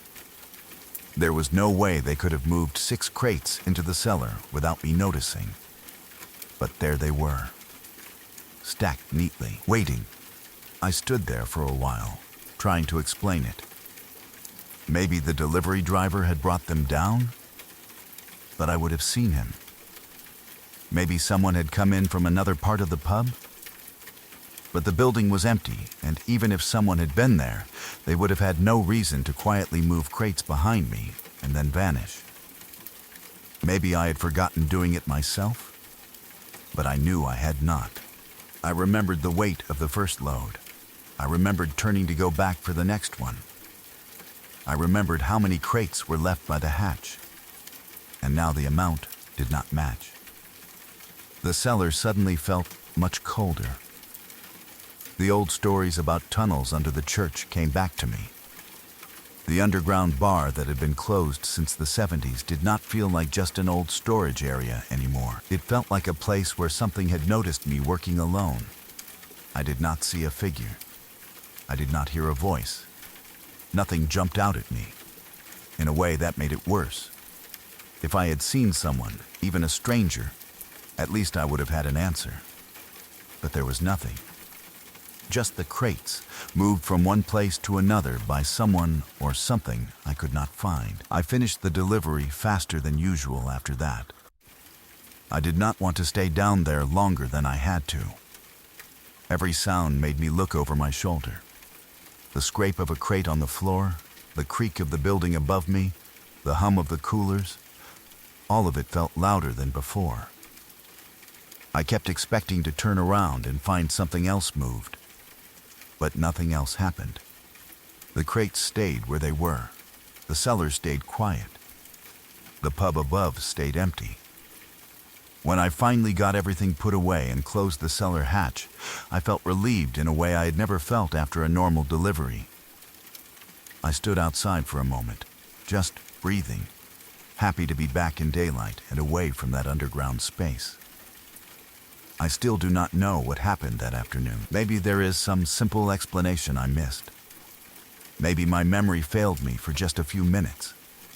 Maybe someone really did come down without me hearing them, moved the crates, and left without saying anything. But I have never been able to make that feel right. What I know is this: I was alone in a 100-year-old pub. working in a huge old cellar under a building beside a church. I moved one load of crates, turned around, and found several more stacked behind me. I had not moved them. Nobody else was there. And ever since then, I have never been able to laugh off the stories about that place. One time, my buddy and I were staying in an Airbnb in rural Vermont. And when I say rural, I mean really rural. The town had maybe 500 people in it. The kind of place where everything gets quiet early and the darkness feels bigger than it does in a city. There were no busy streets, no constant traffic, no people walking past the windows at night. Just trees, snow, mud, and old houses spread out with a lot of empty space between them. The Airbnb itself was shared. That meant we were not the only guests staying there. We knew at least 2 couples had booked rooms in the same place at the same time, but we had not met them yet. Their stuff may have been somewhere in the house, but we had not crossed paths with anyone. It was one of those situations where you know other people are supposed to be around, but until you actually see them, the place still feels like it belongs only to you. That night, my buddy and I were sitting in the living room, watching TV. It was calm and normal. We were just relaxing after being out earlier. Outside, the weather had left everything wet and muddy because of melted snow. The kind of mud that sticks to your shoes and leaves marks everywhere if you come in from outside. The house was quiet, except for the TV. That is why we both noticed it right away when we heard the front door open. It was not a maybe sound. It was not one of those old house creaks you can explain away. We heard the front door open clearly. Then we heard someone come inside. There were footsteps, or at least the movement of someone entering the house. After that, we heard them go into the kitchen. Then came another clear sound, a cabinet opening. It all sounded completely normal, like one of the other guests had come back and was getting something from the kitchen. Since we knew other people were staying there, it did not scare us at first. It actually made sense. My buddy even said he was going to go say hello, because we had not met anyone else yet, and it felt awkward to just sit there while someone came in. So he got up and walked out of the living room toward the kitchen. A few seconds later, he came back with a strange look on his face. There was no one there. At first, I thought maybe they had stepped into another room quickly, but he said the kitchen was empty. The front entrance was empty too. No one was standing there. No one was walking away, and no one was in the hallway. It did not make sense, because we had both heard the same thing. We had heard the door. We had heard someone enter. We had heard the cabinet. We got up and checked more carefully. There were no shoes by the front door besides ours. That stood out right away, because, like I said, it was muddy outside from the melted snow. If someone had come in, there should have been wet footprints, or at least some sign of them. There should have been shoes, mud, water, something. But there was nothing. The floor near the door looked clean, or at least no different from before. There were no muddy tracks leading to the kitchen. No new shoes, no jacket hanging up. No person hiding around the corner. It was like we had heard someone come in, move through the house, open a cabinet, and then vanish before my buddy reached the kitchen. We stood there talking about it for a minute because it was so bizarre. Neither of us believed in ghosts. We were not the kind of people who jumped to that explanation. We tried to be reasonable. Maybe it was the house settling. Maybe the front door had moved in the wind. Maybe something in the kitchen shifted on its own. Maybe the TV sound mixed with another noise and made us think we heard the door. But those explanations did not feel right. The sounds had been too clear and too connected. Door open. Someone enter. Movement to the kitchen. Cabinet open. It had a pattern. It sounded like a person doing normal person things. And then, while we were still talking about it, there was a giant bang from upstairs. This was not a small noise. It sounded like something heavy had fallen hard onto the floor above us. It was loud enough to make both of us jump. After what had just happened with the kitchen, that bang hit differently. It felt like the house was answering us. I ran upstairs right away to see what had fallen. I expected to find something obvious. A suitcase knocked over. A chair tipped down. A lamp on the floor. Maybe someone else was upstairs after all, and we had just not known. I checked the bedrooms. I looked around the hallway. I looked at the floors, the furniture, and anything that could have made that kind of noise. There was nothing. Nothing was on the ground. Nothing looked disturbed. Nothing had fallen over. No closet door was swinging open. No object was lying where it should not be. The rooms looked still and empty, like nobody had touched them. I also thought maybe the bang had come from the roof. Since there was snow around, maybe a clump of snow had slid off a tree or dropped onto the house. But that did not work either. There were no trees hanging over the house in a way that would explain it. And the sound had not really sounded like something hitting the roof. It sounded like something had fallen inside the house, upstairs onto the floor. But there was nothing there. I came back down feeling more confused than scared at first. My buddy looked at me, waiting for an explanation, and I had none. I told him I did not find anything. No object on the floor. No person upstairs. Nothing that made sense. That is when the mood really changed. The first sound could maybe be explained away if you tried hard enough. The door, the kitchen, the cabinet. Maybe it was some strange mix of noises in an old house. But then the loud bang upstairs happened only minutes later, while we were already unsettled. Two strange things, back to back, both heard by two people who did not believe in ghosts. It was simple, but it was too weird. We spent the rest of the night listening more than watching TV.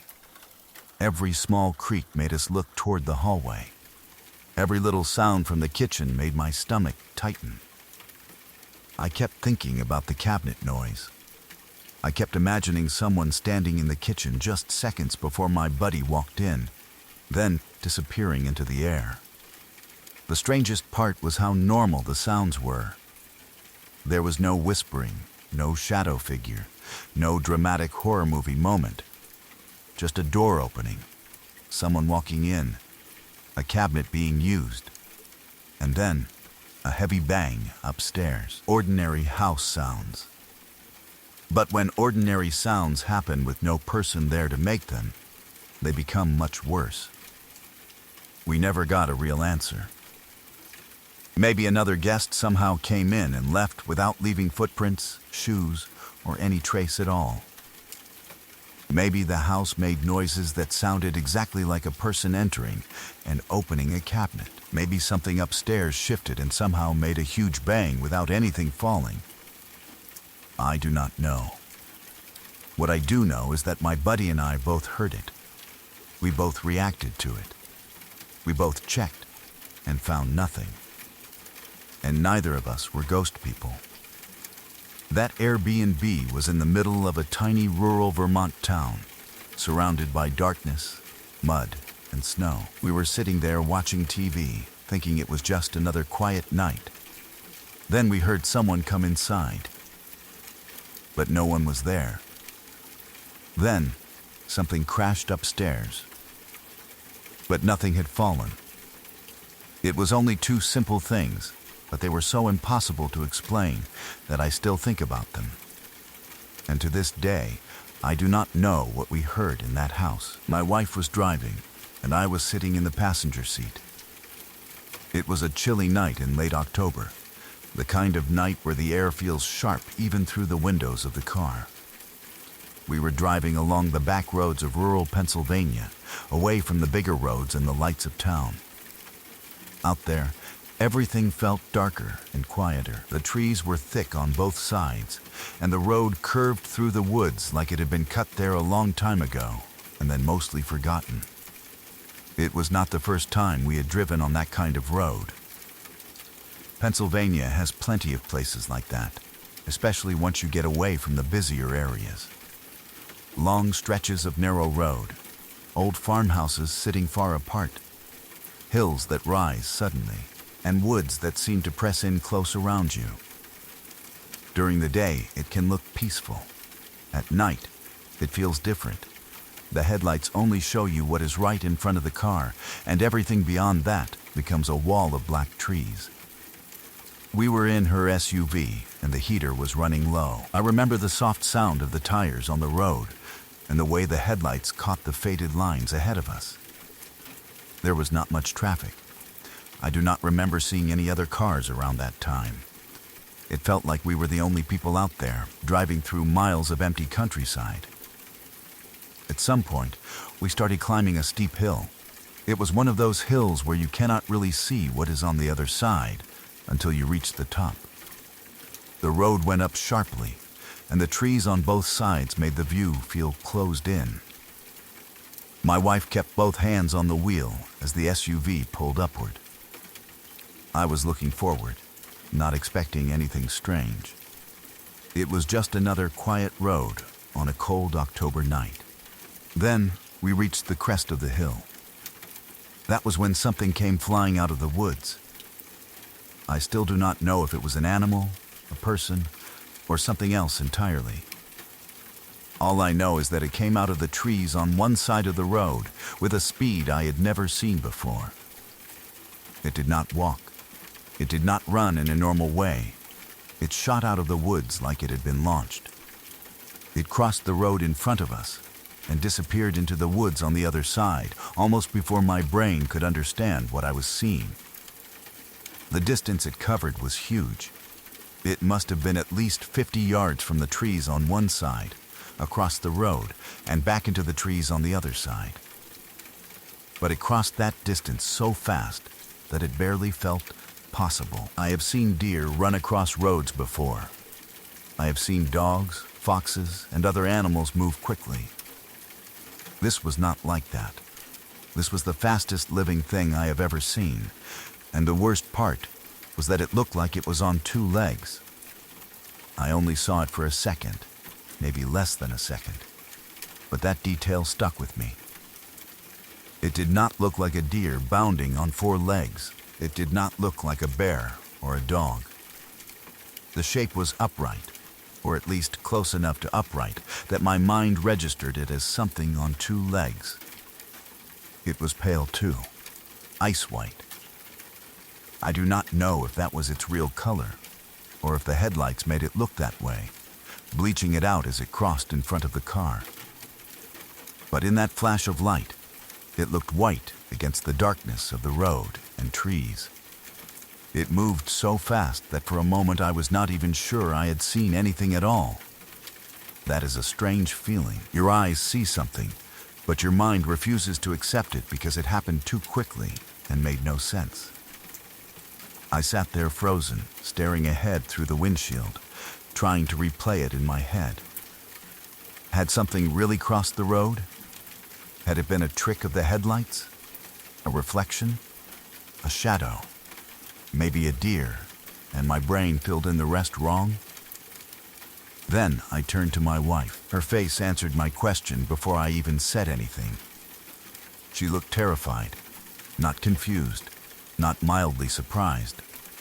Terrified, I asked her if she had seen something. She did not laugh it off.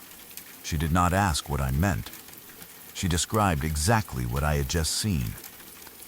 Something pale, something impossibly fast, something that came out of the woods, crossed in front of us, and vanished into the trees on the other side. She had seen it too. That was the moment the fear really hit me.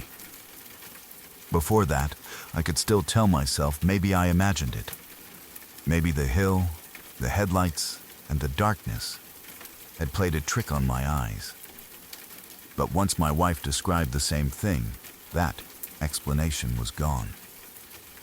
We had both seen it. We had both watched the same white figure or creature tear across the road in front of us at a speed that did not feel natural. Neither of us had expected the other person to confirm it. I think we were both hoping the other would say, "No, I didn't see anything." That would have made it easier. We could have blamed stress, darkness, or imagination. But we both saw it. And we both knew it. And then another thought came in. Whatever that thing was, it was still out there. It had crossed the road and gone into the woods. But those woods were right outside our car. We were not watching a video. We were not hearing a story from someone else. We were sitting on that road, in the dark, in the same place where something impossible had just moved in front of us. The windows suddenly felt too thin. The headlights did not feel strong enough. The black spaces between the trees felt alive. My wife did not need me to tell her to keep driving. She already had her foot on the gas. We got out of there fast. We did not stop to look around. We did not turn back. We did not try to figure out where it went. There was no part of either of us that wanted to get closer to the woods. For the rest of the drive, neither of us could relax. I kept looking into the side mirror and then through the back window, half expecting to see that pale shape come out of the trees again. Every curve in the road made me tense. Every dark opening between the trees made me imagine it standing there, watching us pass. My wife stayed quiet for a while. I could tell she was shaken. I was too. We both tried to make sense of it, but none of the normal answers felt right.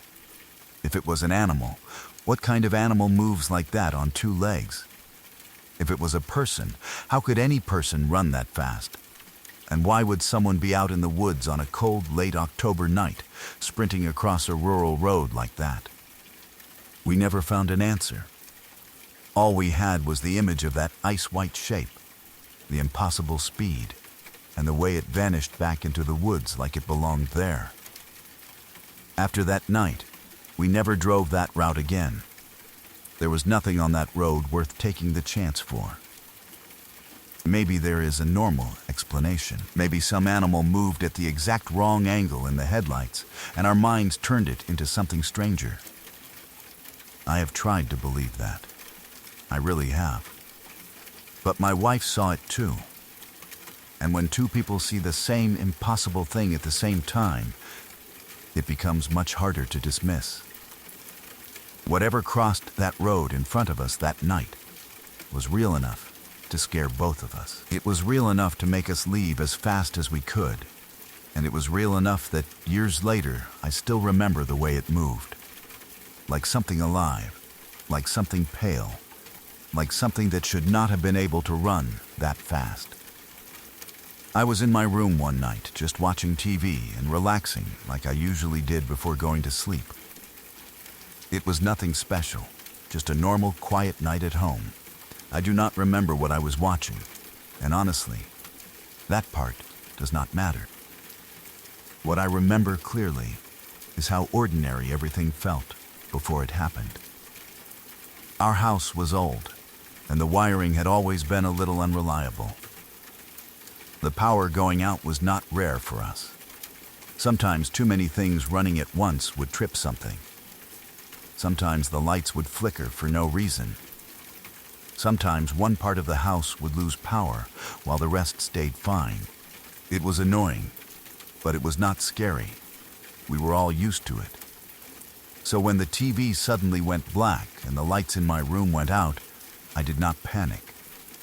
I just sighed, sat there for a second in the dark, and waited to see if the power would come back on by itself. It did not. The house became very quiet after the electricity cut out.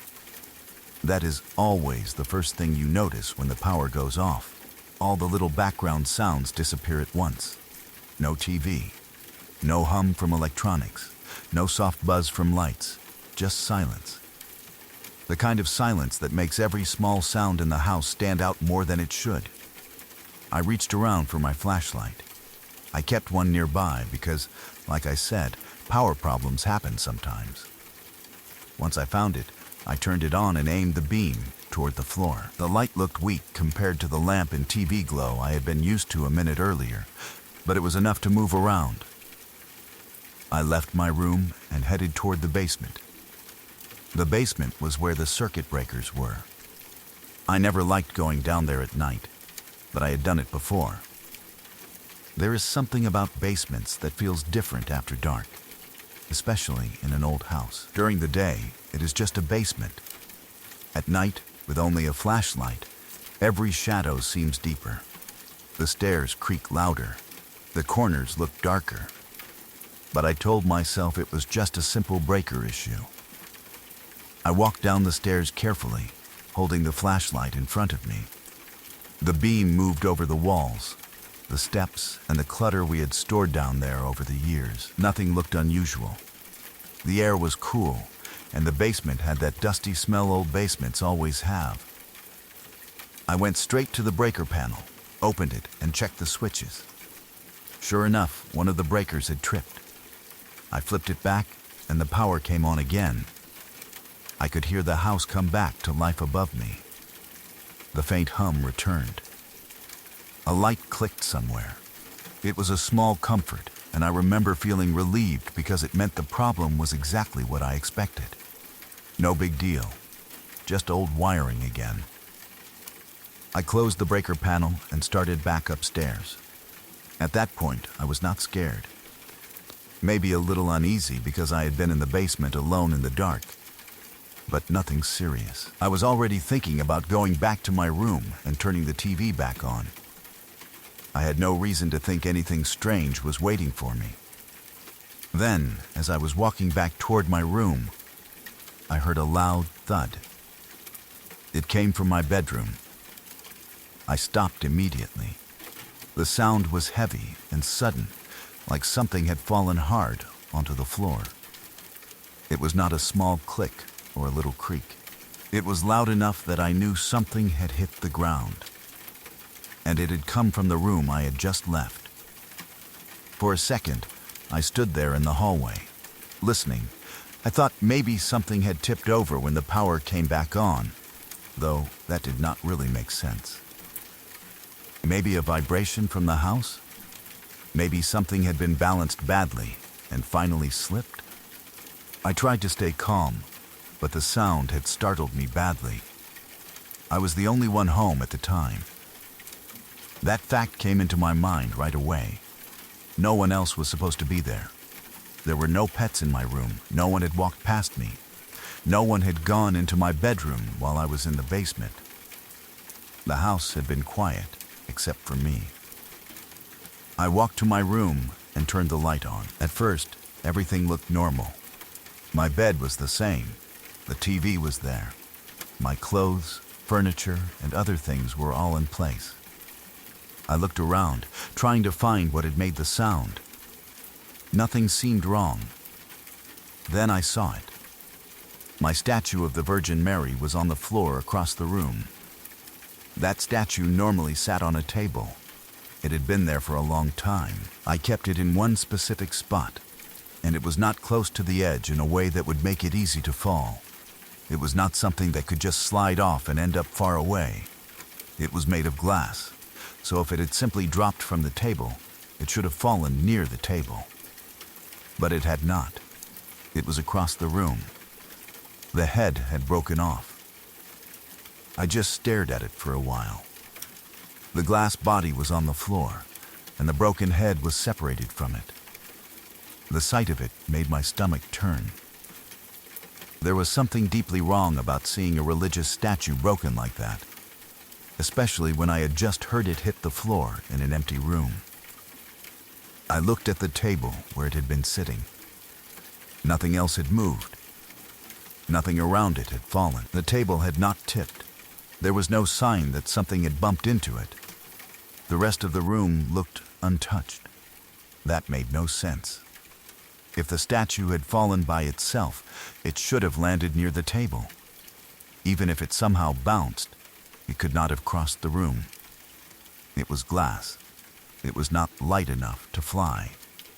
It was not shaped in a way that could roll across the floor like a ball. Something would have had to throw it or move it with force. But there was no one there to do that. I checked the room again, even though I already knew I would not find anyone. I looked around the bed, the closet, the corners, everything, nothing. The window was closed. The door had not been opened by someone else. The house was empty except for me. I tried to explain it away because I have never been the type of person to believe in ghosts. I always thought most strange things had normal answers if you looked hard enough. Old houses make noises. Things fall. People remember details wrong. Shadows and fear can trick you. But this was different. I had been in that room before the power went off. The statue had been on the table. I went downstairs to flip the breaker. On my way back, I heard the thud from my bedroom. When I entered, the statue was broken across the room. There was no time for anyone to come in and do it. There was no reason for it to move on its own, and there was no physical explanation that made sense.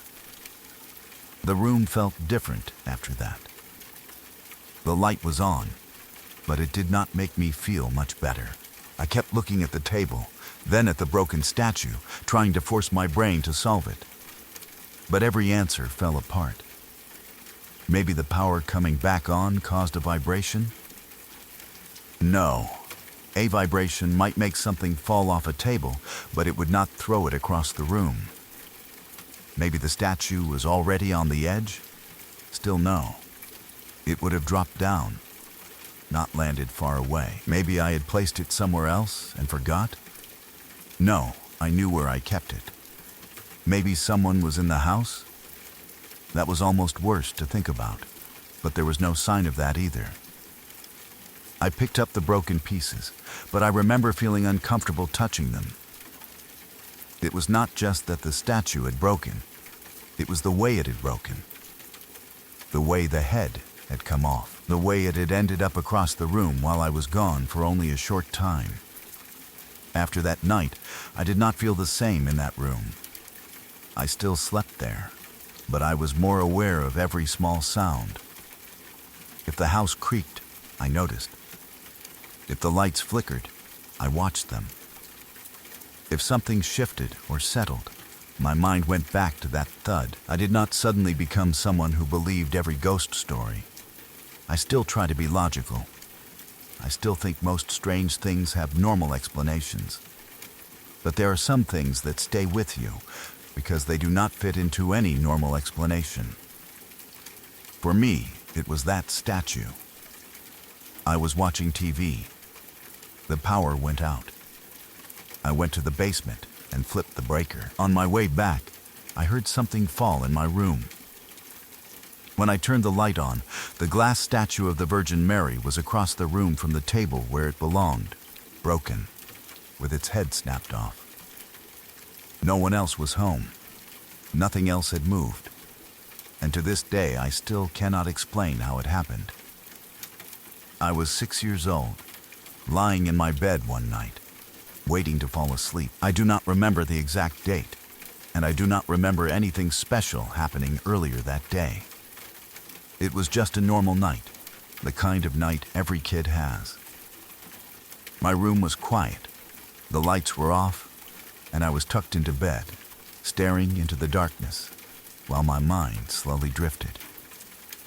At that age, I had a lot of toys in my room. Like most kids, I kept them around my bed, on shelves, on the floor, or wherever I had last played with them. One of those toys was a plastic Tyrannosaurus Rex dinosaur. It was maybe 10 inches tall, not huge, but big enough for a child to hold with both hands. It was just a normal hard plastic dinosaur toy, nothing fancy. It did not have batteries. It did not talk. It did not move. It was not one of those remote control toys or anything like that. It was just a solid plastic T. Rex, I remember lying there, half awake but not asleep yet. I was not dreaming. At least, I do not believe I was. My eyes were open, and I was aware of my room, my bed, and the quiet around me. I was in that strange, calm moment before sleep, where you are relaxed but still awake enough to notice things. Then I saw movement at the foot of my bed. At first, I did not understand what I was seeing. The small shape moved across the blanket, and my brain tried to make sense of it. Then I realized it was my dinosaur toy. It was walking. The plastic Tyrannosaurus Rex walked across the foot of my bed like a little animatronic robot. Its legs moved. Its body shifted. It did not slide or fall over. It walked. I watched it move from one side of the bed toward the middle, and I froze because I knew that was impossible. The toy stopped in the middle of the foot of my bed. Then it turned its head and looked at me. That part still gives me chills when I think about it. It was not just moving randomly. It seemed aware of me. It faced me like it knew I was watching. I was only 6 years old, and I could not understand how a hard plastic toy could stand there, move by itself, and look at me like something alive was inside it. Then it spoke. It said, "Hey, kid." The voice was clear enough that I understood it. It was not a sound from outside. It was not a creak from the house, or my imagination turning a noise into words. I heard it say those two words, "Hey, kid." Right after that, the dinosaur jumped off my bed. It landed on the floor and ran away. That was when I screamed. I screamed and screamed, completely terrified. I was not crying in a normal scared child way. I was screaming like something had come into my room and broken the rules of the world. Because to me, that was exactly what had happened. A toy that should have been lifeless had walked across my bed, looked at me, talked, and then ran off into the room. My mom came running in. I do not know how long I screamed before she got there, but it felt like forever. She turned on the light and asked what was wrong. I was probably pointing, crying, and trying to explain it all at once. I told her the dinosaur moved. I told her it talked. I told her it jumped off the bed and ran away. Of course, she did what any parent would do. She found the toy and picked it up. When she showed it to me, it was normal again. Just hard plastic. No moving parts. No sound. No life. Nothing about it looked different. It was the same dinosaur toy I had always had. It did not have a button. It did not have a speaker. It did not have wheels or little robot legs. It was not broken open. It was not warm. It was not anything except a solid piece of plastic. But I knew what I had seen. My mom tried to calm me down, and I am sure she told me I must have been dreaming. Maybe she said I was half asleep. Maybe she said my imagination had scared me. I understand why she would say that. I was a child. Kids have nightmares. Kids imagine things in the dark. It would be much easier to believe I had dreamed it than to believe a plastic dinosaur came alive for a few seconds. And honestly, even now, part of me thinks I must have hallucinated or had some kind of strange waking dream. That is the logical answer. But the problem is, I was not sick. I did not have a fever. I was not on any medicine that would make me see things. I was not known for seeing things that were not there.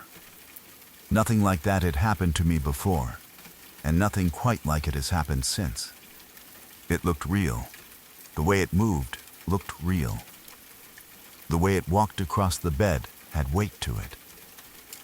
The blanket moved under it. It looked like a tiny animatronic dinosaur, except I knew it was not one. It had never moved before. It had never made noise before. And when my mom picked it up, it had gone back to being exactly what it was supposed to be. That is what still bothers me. If I had only heard a noise, I could explain it away. If I had only seen a shadow, I could blame the dark. If I had been very sick, I could blame a fever dream. But I saw that toy walk. I saw it stop. I saw it look at me. I heard it speak. Then I saw it jump off the bed and run away. I have gone over it in my mind many times as I got older. I know memory can change, especially childhood memories. I know people can remember dreams as if they were real. I know the brain can do strange things when it is tired. Maybe that is all it was. Maybe I was closer to sleep than I thought, and my mind created the whole thing in that space between being awake and dreaming. But even if that is true, it was the most real thing I have ever experienced as a child. The fear was real. My scream was real. My mom running into the room was real. The toy being on the floor afterward was real. And the memory still feels sharp after all these years.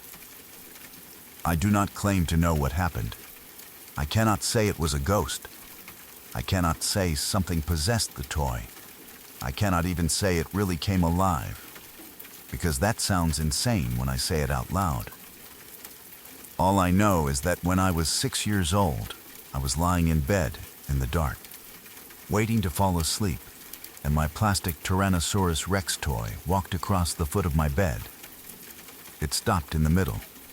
It looked at me. It said, "Hey kid." Then it jumped down and ran away. And even now, remembering it still freaks me out. When I was 6 years old, my great-grandma passed away.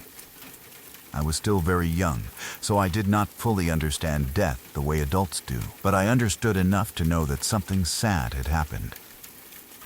The house felt different.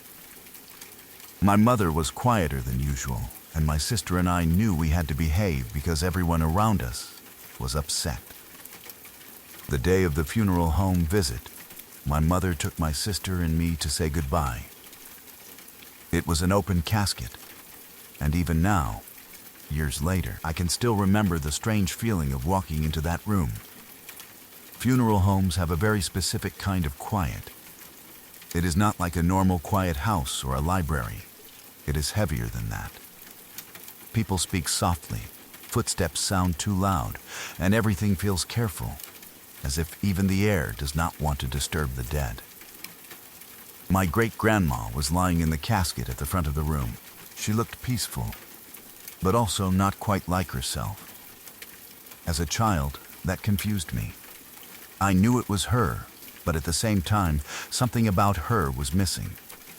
My mother stood near the casket with us, and we said our goodbyes in our own small way. I do not remember everything that was said, but I remember the sadness in the room. I remember looking at my mother and knowing she was hurting. After a while, it was time to leave. My mother gathered us together, and we walked toward the door. I think all of us were ready to get out of that room. Being near an open casket is hard enough for adults, but for a 6-year-old it feels strange and scary, even when the person was someone you loved. My mother reached for the door and tried to open it. It would not open. At first, it did not seem like a big deal. Maybe the handle was stiff. Maybe she had turned it the wrong way. She tried again, harder this time, but the door still would not move. My sister and I stood there watching her, not really understanding what was happening. Then my mother tried again. Still nothing. The door was locked, or at least it felt locked. We could not get out. That was when the fears started to creep in. We were inside a funeral home, stuck in a room with our dead great-grandma in an open casket. As a child, that thought was terrifying. It did not matter that we loved her. It did not matter that she was family. She was still lying there, completely still, and we were trapped in the same room with her. My mother tried to stay calm for us. I can see that now.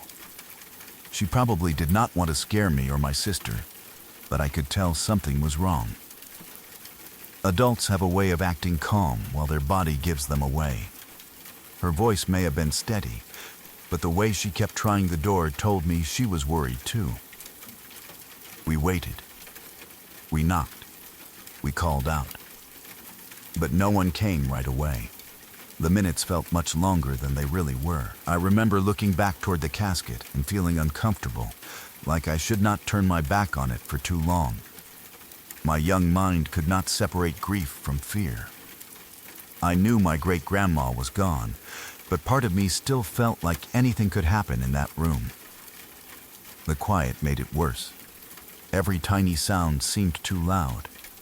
The handle moving, my mother's breathing, our small voices, the silence around the casket.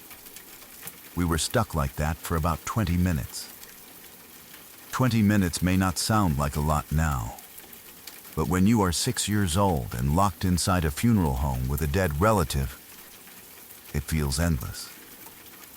I do not know what my sister was thinking, but I know I was scared. I wanted to leave.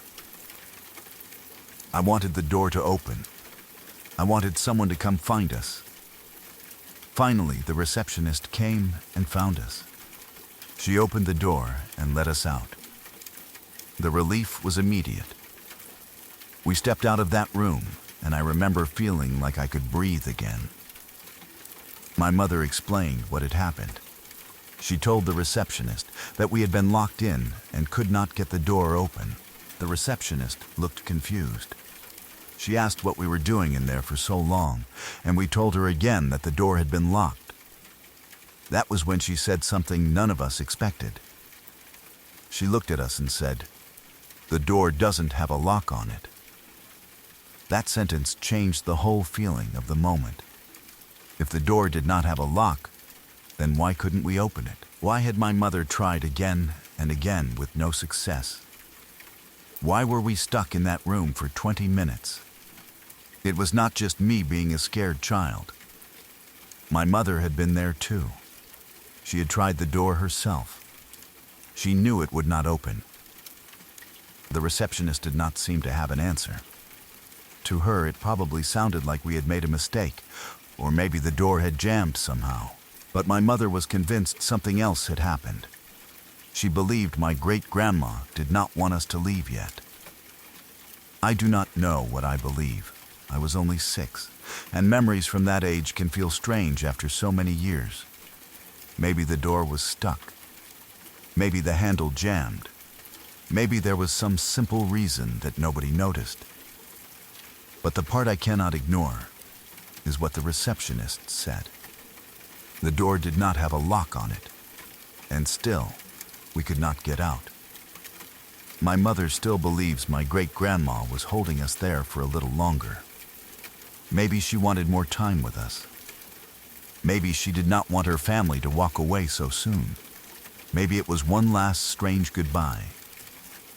All I know is that we went into that room to say farewell, and when we tried to leave, the door would not open. For 20 minutes, my mother, my sister, and I were trapped inside a funeral home with our dead great-grandma. Then the receptionist let us out and told us the door had never been locked at all. In the summer of 2016, there was a long period of time when I truly believed I had been kidnapped. Even now, it is hard to explain, because the memories do not feel like normal memories. They come back in broken pieces, like parts of a nightmare that somehow lasted too long. I can still remember the fear clearly, even if I did not understand what was happening at the time. The strongest memory I have is of waking up and realizing I could not move. I was tied down, or at least that is how it felt to me. My arms and body were held in place, and no matter how hard I tried, I could not get free. I remember being completely unable to move, and that alone was terrifying. But then I realized I was naked, or close enough to it that I felt exposed and helpless. Around me were strangers I did not recognize. They were standing over me, touching me, checking me, poking and prodding at my body. To my mind, none of it made sense. I did not know where I was. I did not know who those people were. I did not know why I could not move. I did not understand why they were touching me or why I was surrounded by unfamiliar faces. All I knew was that I was trapped, unable to defend myself, and something terrible was happening. Part of my brain kept waiting for me to wake up. That was the strange thing. I kept thinking, this has to be a nightmare. Any second now, I am going to open my eyes for real and be safe in my room. But that moment never came. I did not wake up somewhere normal. I did not escape. The fear just kept going. Every time I became aware again, I was still there, still restrained, still confused, still surrounded by people who seemed to be doing things to me. I was heavily drugged, though I did not know that at the time. Because of the medication and my condition, my thoughts were foggy and broken. I could not process the world properly. I could not understand that the people around me were trying to help. I could not understand that I was in a hospital. My mind took the small pieces it could understand and turned them into something horrifying. Hands touching me. Voices I did not know. Bright lights. Restraints. Pain. Fear. To me, it felt like I had been taken somewhere and held against my will. What actually happened was very different, but still terrifying in its own way. I had suffered a really bad heat stroke. It was serious enough that I went into a coma for 3 weeks. My body was in danger, and the doctors were trying to keep me alive. At one point, they gave me medication to help stabilize my condition.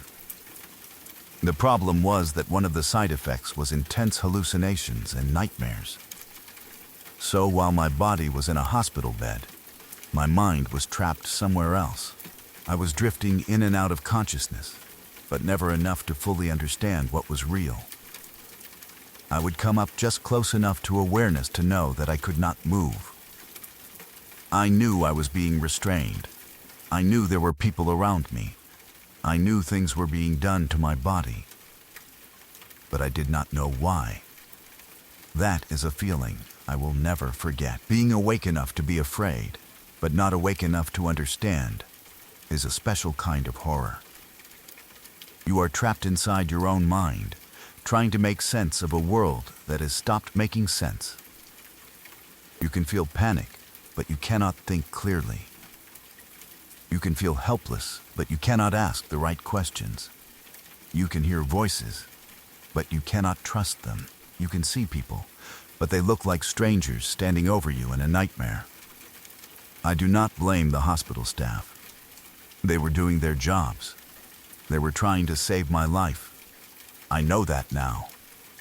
But at the time, my brain did not know that. It took everything that was happening and turned it into the worst possible story. In my mind, I was not a patient. I was a victim. I had been kidnapped, drugged, tied down, and surrounded by people who would not let me go. And because I was in and out of consciousness, that feeling did not end cleanly. It repeated. I would fade away, then come back into another confusing moment. I would feel fear again. I would try to understand again. I would expect to wake up again. And again, I would not. When I finally came out of it enough to learn what had really happened, it was hard to accept. The rational part of me knew the truth. I had heat stroke. I had been in a coma. The people around me were doctors and nurses. The restraints and medical care had a reason.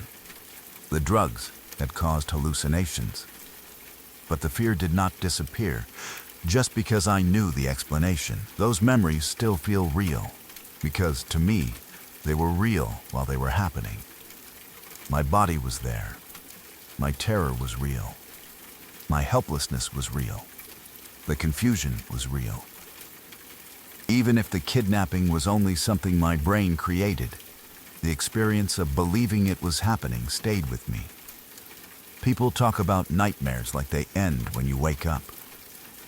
But this was different. I was waiting to wake up from a nightmare, and for a long time, I could not. I was stuck between being awake and unconscious, between reality and hallucination, between being a patient and believing I was a prisoner. It has been years, but I still remember that feeling clearly.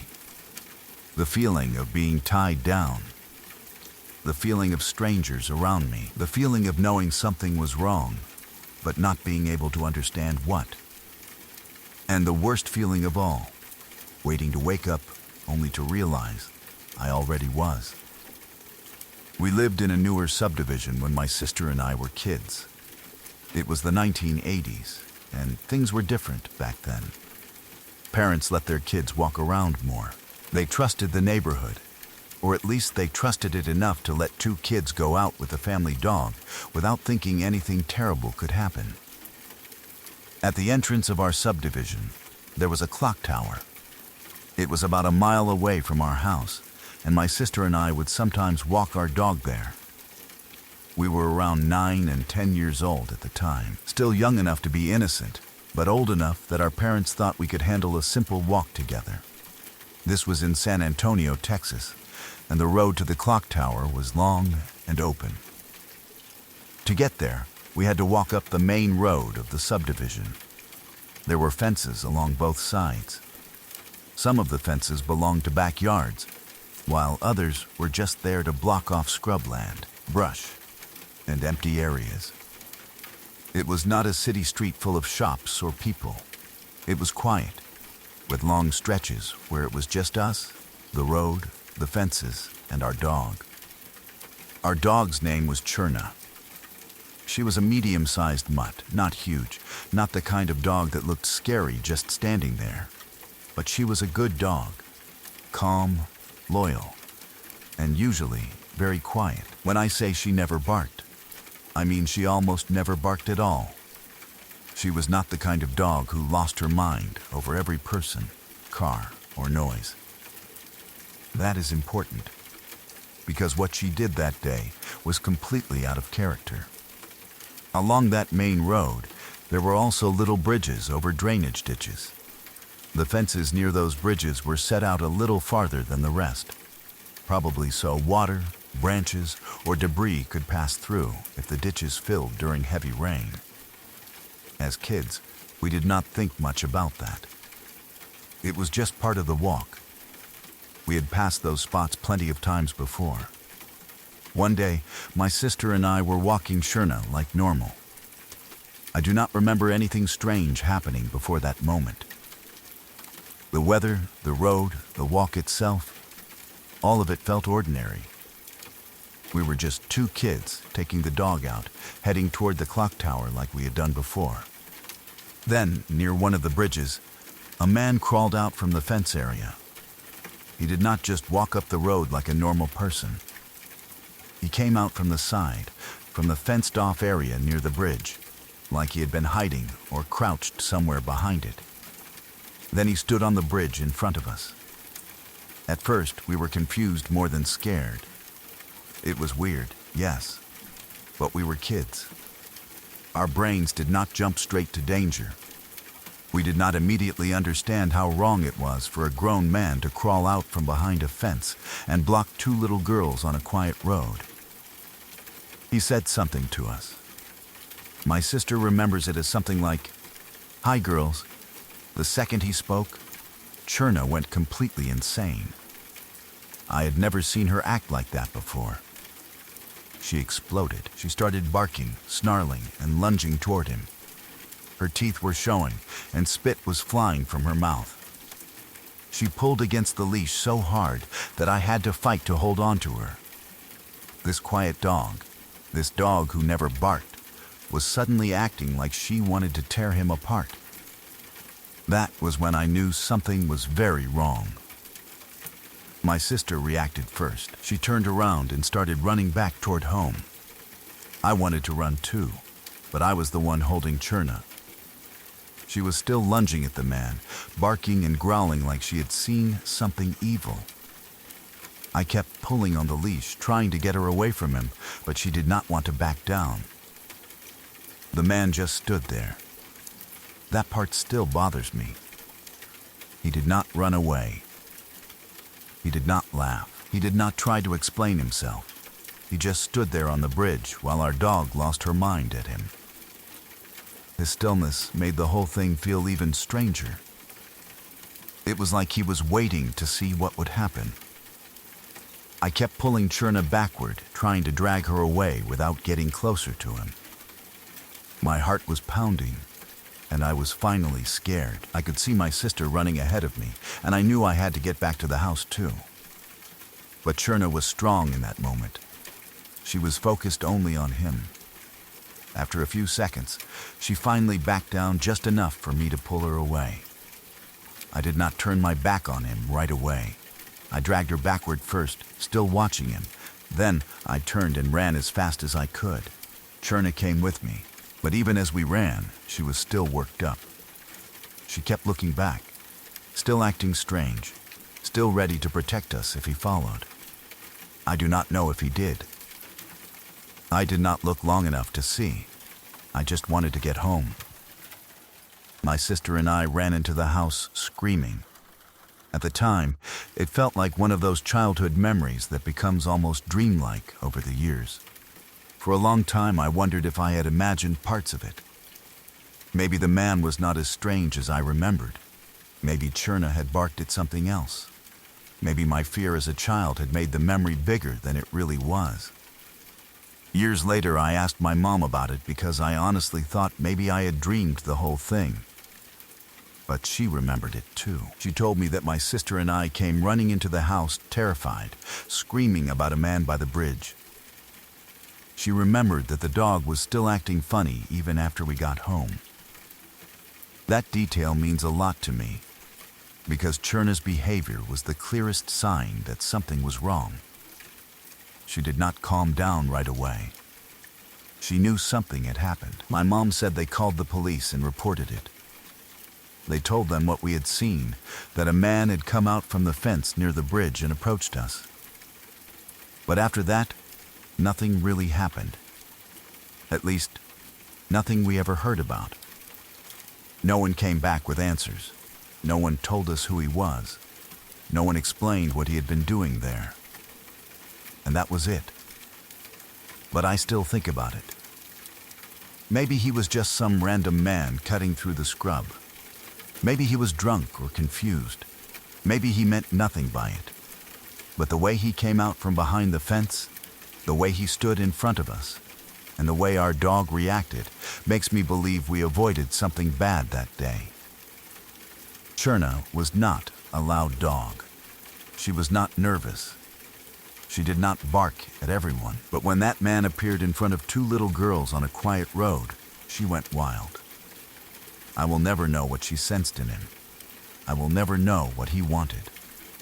All I know is that our dog saw danger before we did. And because of her, we ran home.